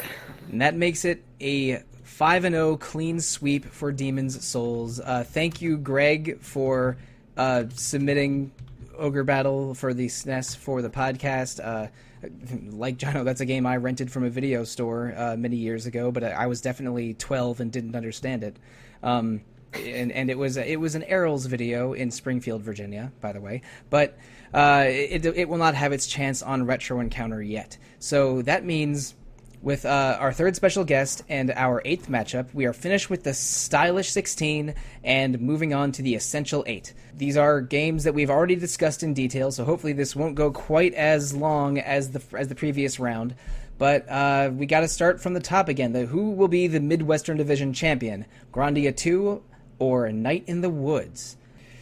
Thoughts on where things start getting tough. Yeah, thoughts on the matchup, but let's try to be brief because I would love this episode to be under 3 hours long. I'll start. This is entirely for me wanting to repeat fewer games and play more new experiences now that my time management is more important to me later in life. I'm leaning Night in the Woods because I haven't played that game but want to, while Grandia 2 is a game I really like but have already played. Yeah, I'm feeling you a bit. I feel like Grandia 2 will get a chance anyway, again. Like, it kind of has to, doesn't it? Because it's so many people's favourite. But, like, yeah, I mean, I've wanted to play Night in the Woods for a while, and that's sort of where I'm leaning too. Adventure games represent Night in the Woods for me. Yeah, Hilary and Zach, you were on the Grandia 1 episodes a year or two ago. Again, the passage, I don't understand time anymore. So what's more interesting to you, playing the sequel or playing Night in the Woods? For me, I want to further my adventure game agenda. I a special place in my heart for both Grandia games, but I want to promote more diversity, and I think as long as we don't keep saying, "Oh, Grandia 2 will," we will play it eventually. We'll have a game journal on it. I'm fairly confident. I agree with Hilary and everybody else, but I guess, like, in terms of my way of thinking about this episode and in general, like, I have much more interest in playing through Grandia 2, and I think that people listening would have a lot more interest in Grandia 2, like, based on just, like, I don't know, traffic numbers and all, like, social media and all other kinds of things. I just think that Night in the Woods is interesting in its own way as a thing, but Grandia 2 is a better game, and having experienced both recently enough, and that would be like the way that I would be thinking and voting at this point. All right, I think we need to make the vote official. Zach, are you one for Grandia 2? I am, yes. Alana, what's your vote? I'm gonna go Night in the Woods, selfishly. Jono, what's your vote? Night in the Woods. Hilary, what's your vote? Night in the Woods. I'll also go for Night in the Woods, making it a 4-1 winner, and our first entry in the fan favorite 4. And now we got to find the second entry, the winner of the Northeastern Division. That is Hilary's pick, Broken Age, versus my pick, Tales of Exilia. So I think I think the vote is already starting 1-1 for reasons that are totally fair. But we need to figure out the rest of the vote. Jono, what's your thought on Broken Age versus Tales of Exilia? It's funny, both of these games were sweeps in the previous category, 5-0. I want to promote more adventure games on the show, and in general, Broken Age is, I think, not the best example, but I think it's possibly one of the most interesting examples. I think there's a lot to talk about. Tales of Exilia, it looks like a very, very good RPG that I would be interested to play, but I'd be much more interested to talk about Broken Age. I'm going to go Broken Age.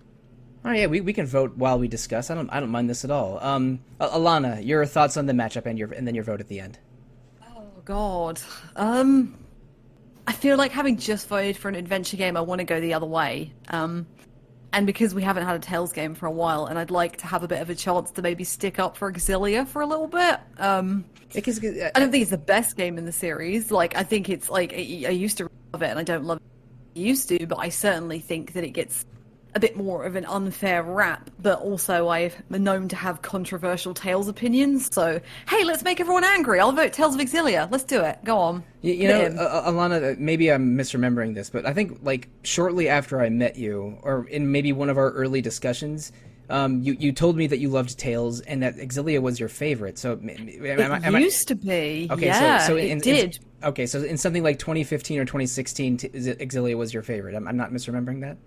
Yes, but like a lot of replaying of a lot of the series early on, it's considerably shifted. It's like 5th or 6th now. Like, oh, okay. So, yeah, it's a massive shift because, to be honest, Exilia 2 ruined a lot, and we can discuss that if and when we play it eventually. But my vote goes for Exilia because I think it's an interesting point in the series' history. It's a 15th or 20th or 10th anniversary game. I think it's the 15th anniversary game, so yeah, it's just an interesting spot. Yeah, 96, 97 to 11, 12 would fit, I think. So yeah, 15th anniversary. Yeah. That sounds right, and I think that would make Tales of Arise the 25th anniversary game. Is that right? Pretty much. It's within the calendar year, so yes. Cool. Very so exciting. I think that makes it 2-2 right now. So Zach, please give us your thoughts on the matchup and then your deciding vote. I think this is an interesting matchup. In terms of adventure games, Broken Age would be high on the list, but I want to play more Tales games, and Xillia is my choice. All right, I'm sorry, Hilary, but also not that sorry, because Sorry, not this was sorry. this was yeah, because this was the game I put up for the podcast. Tales of Xillia is the winner of the Northeastern Division. And now let's go to our cross-continental Atlantic Ocean division, whatever you want to call it, where we have Alana's pick, Skies of Arcadia, versus Leona's pick, Jade Cocoon 2. Two of our favorite women of Retro Encounter pitted against each other unfairly. Very unfairly. Yes. Okay, Alana, I'm going to assume you're going to vote for Skies of Arcadia. I will do. As much as I love Leona, I really, really, really, really want to do a podcast on Skies of Arcadia. I cannot wait any longer, I'm afraid. I'll be a contrasting vote then. I have a copy of Jade Cocoon 2. I would love an excuse to play it, and my remaining copy of Skies of Arcadia is on loan. So, for access reasons, and even because I love Skies of Arcadia and I'm so intrigued by Jade Cocoon 2, I'm going the other way and choosing Jade Cocoon 2. Hilary, what are your thoughts on this matchup? For me, it actually comes down to, I think, having played one and not having played the other, and knowing that it's accessible. I think I'm gonna have to go Jade Cocoon 2 as well. Interesting. So, Zach, what is your thoughts and your vote? As much as I love Leona, I've listened to this podcast for a long time, and as I said, Skies of Arcadia is the signature game that we have not played.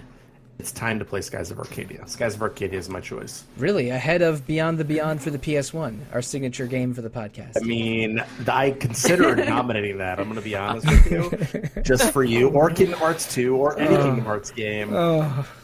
Kingdom Hearts 2 would have a shot here, but no, I'm voting Skies of Arcadia for sure, no doubt.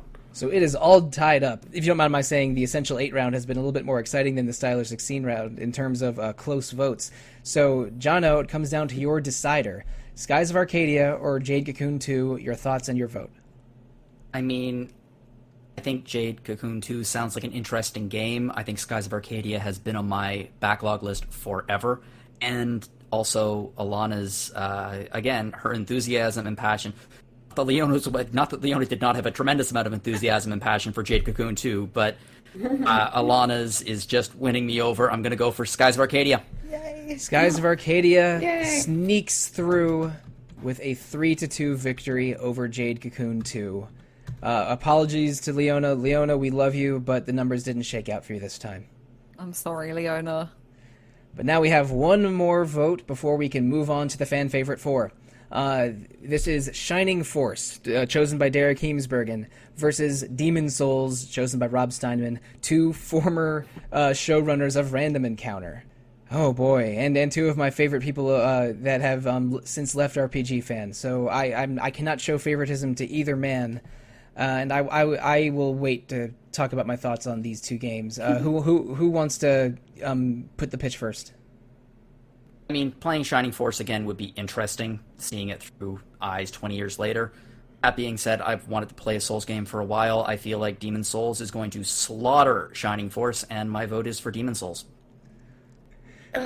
You know, I want to see us get on the Soulsborne train a little bit more. I just do.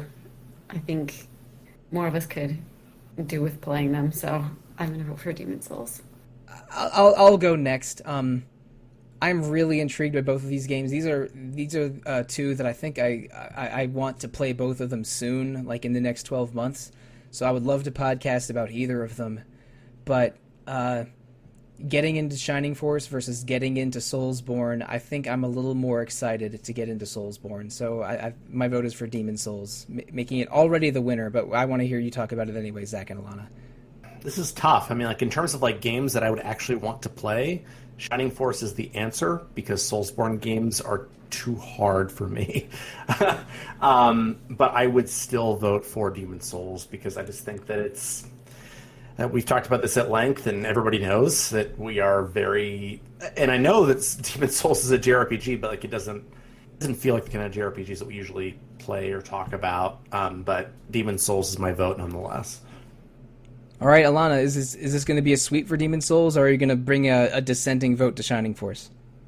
No, it's going to be a sweep. Yeah, I think there's so much you can have about conversation about accessibility, about lore, about like how story is presented, about genre, and about all sorts of things. So yeah, I think Shining Force again will be something that comes up because we've had people email in and ask us for Shining Force 3.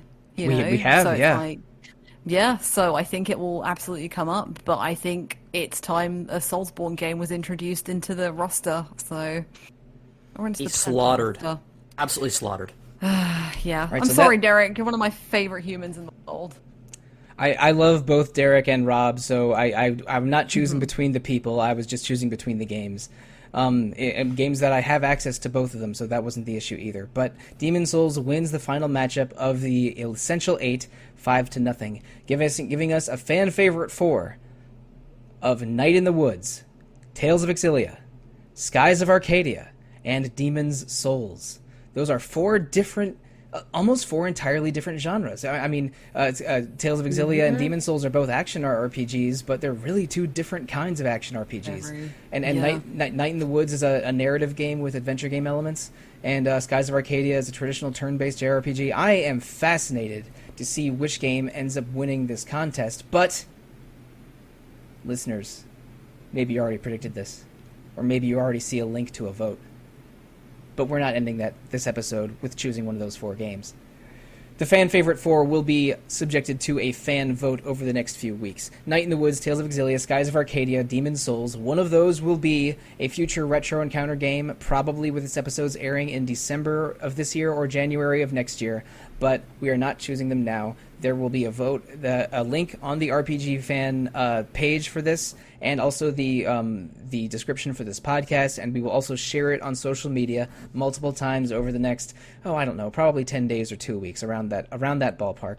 And after the time period concludes, we will declare a winner, but it will be one of those 4 games. Before we get into the housekeeping and ending the episode, Alana, Zach, Jono, Hilary, thank you so much for joining us for big episode 300. I mean, Jesus Christ, 300 episodes is a lot of podcasting. I mean, that is a testament to you and the work that you have done here. I've been on this podcast before and not told you how much this podcast means to me, but I told you privately, and it's amazing. You do this work for free, and you do this podcast it was my favorite podcast before I joined the site. It has been incredibly important to me on so many fronts. And thank you for the work that you've done here, Mike. It's incredible. It's incredible. Oh, geez, I am terrible at accepting praise, so that was not easy to hear. But thank you, Zach. Well, you're going to have to accept more because you do fantastic work, and I'm honored to be a part of it. I know. And then thank you, Hilary, for hosting those Hakuoki episodes in last month, because it made me going from... I was already curious about playing an Otome game, maybe even by the same studio, and now it had me Googling the various Hakuoki remakes and the other games from Otomate. And it was a very interesting research hole to dive into, and both episodes were fantastic. Thank you. Oh, thank you. It was a lot of fun, and yeah, it was a good jumping in point, so go for it. There's something for everybody, as Nikki has said on those episodes. I haven't listened to them yet, but I absolutely can see where that discussion went, having been on podcasts with Nikki a few times. Yeah, do you know what? If I can jump in now as well, I mean, I've been on every 0 or 300, every 00 or 0 episode. I think I'm probably second panelist now. I think most people associate me with this podcast, which I'm honestly flattered by. I can confirm you are the second most common panelist after me, but you have Peter beaten by only a couple episodes. Everybody else has said something nice about you, and I want to say something nice about you. As another RPG fan podcaster, first off, 300 episodes is absolutely incredible. We're only 80 episodes away from you. We'll catch up. No, we won't. Oh, you're going to keep going, and one of the things I love, it's not just talking video games with you, it's talking podcasts with you and talking about RPG fan. working with you on the site in, writing reviews occasionally, and be coming on Random, and you coming on. You were on the 200th episode of Random Encounter, where we did a live taping on. All three of our faces were on, and that was so much. Yeah, being on any podcast. With I apologize. I apologize for that. Seeing my face has been known to cause trauma in women and children. Unfortunately. Oi! Stop it. None of that. Of it, it was a delightful episode to do with you, and coming on here has been a delightful episode. I love podcasting with you, man. I really, really do. Man, I didn't get to finish my positive thing. I'm sorry. I was just like, yeah, I've been on so much, but yeah. I'm just being self-developed, which is like totally the antithesis of me.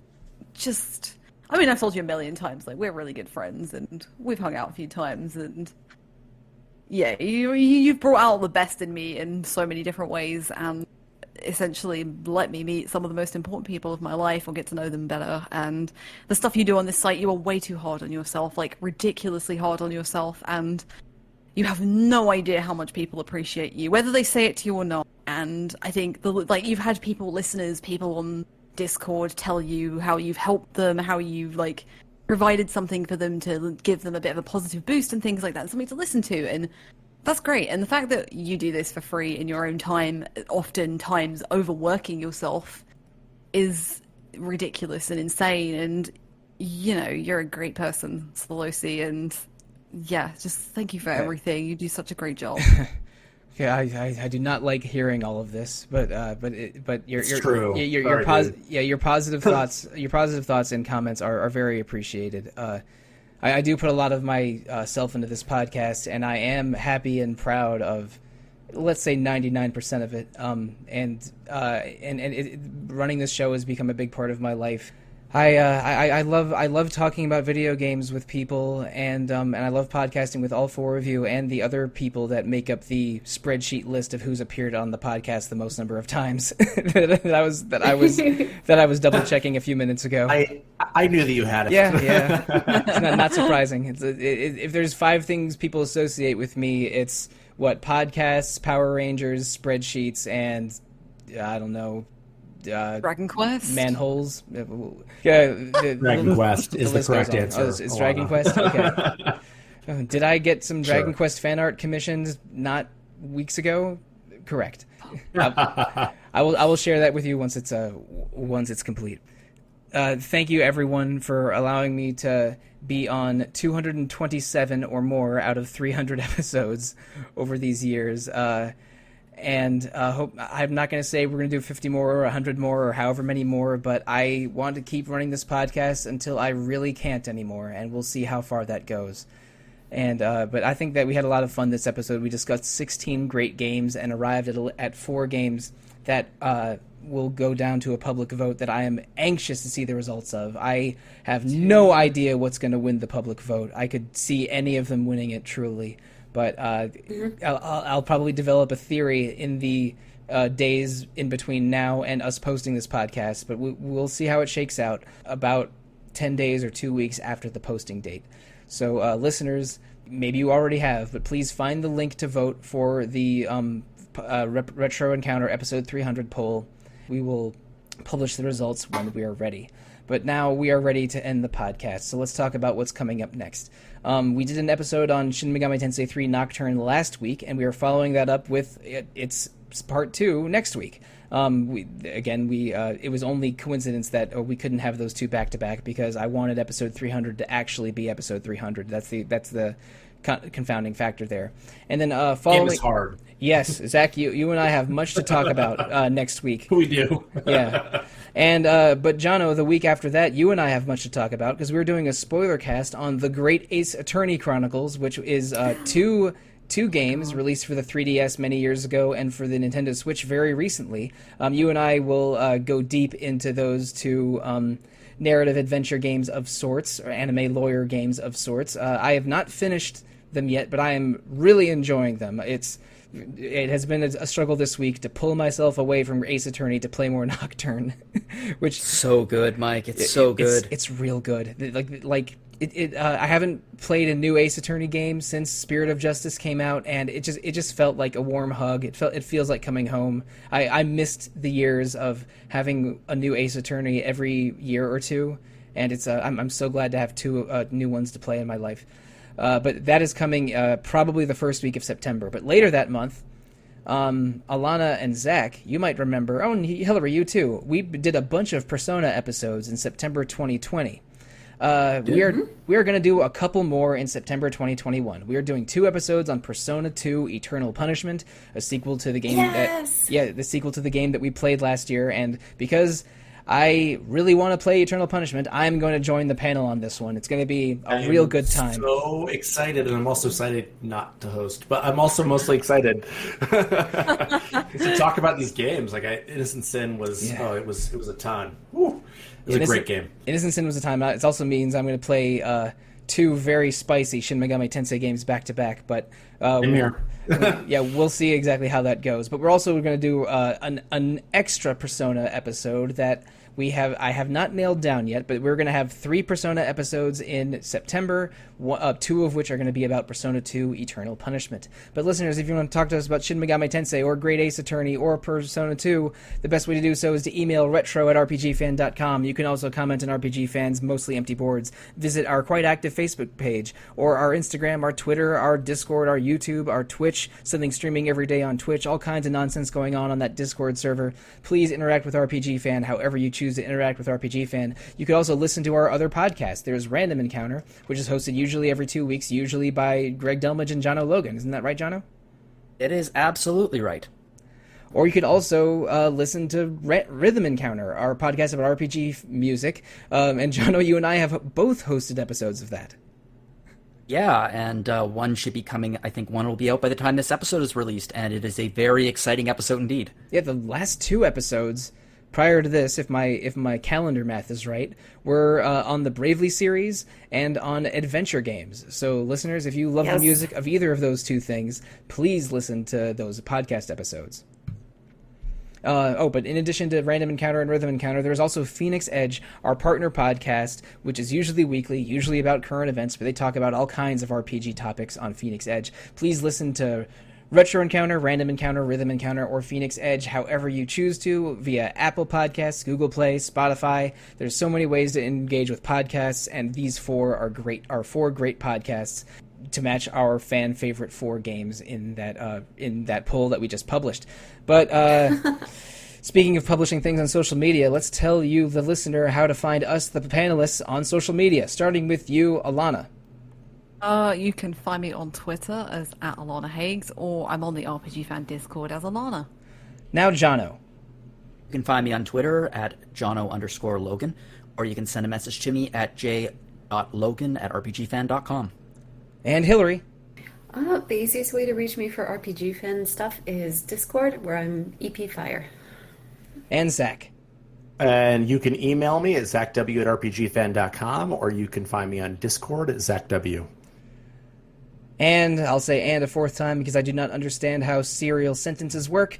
You can find me on the probably most easily via Twitter. I am at The Real Monsoon most of the time, at Evoker for Dogs at other times. I am also on RPG Fans Discord as Monsoon Mike. So thank you again, listeners, for listening to our 300th episode. Thank you again, panelists, for joining me on this 300th episode. Thank you to our special guests, Mike Salbato, Rob Steinman, and Leona McCallum. It was lovely talking to all 3 of them. I did not tell these panelists that there would be special guests, so their surprise was genuine, especially when the first one rolled around. They'll be hearing from my agent. It's true. That's correct. But listeners, thank you. Good night and good luck.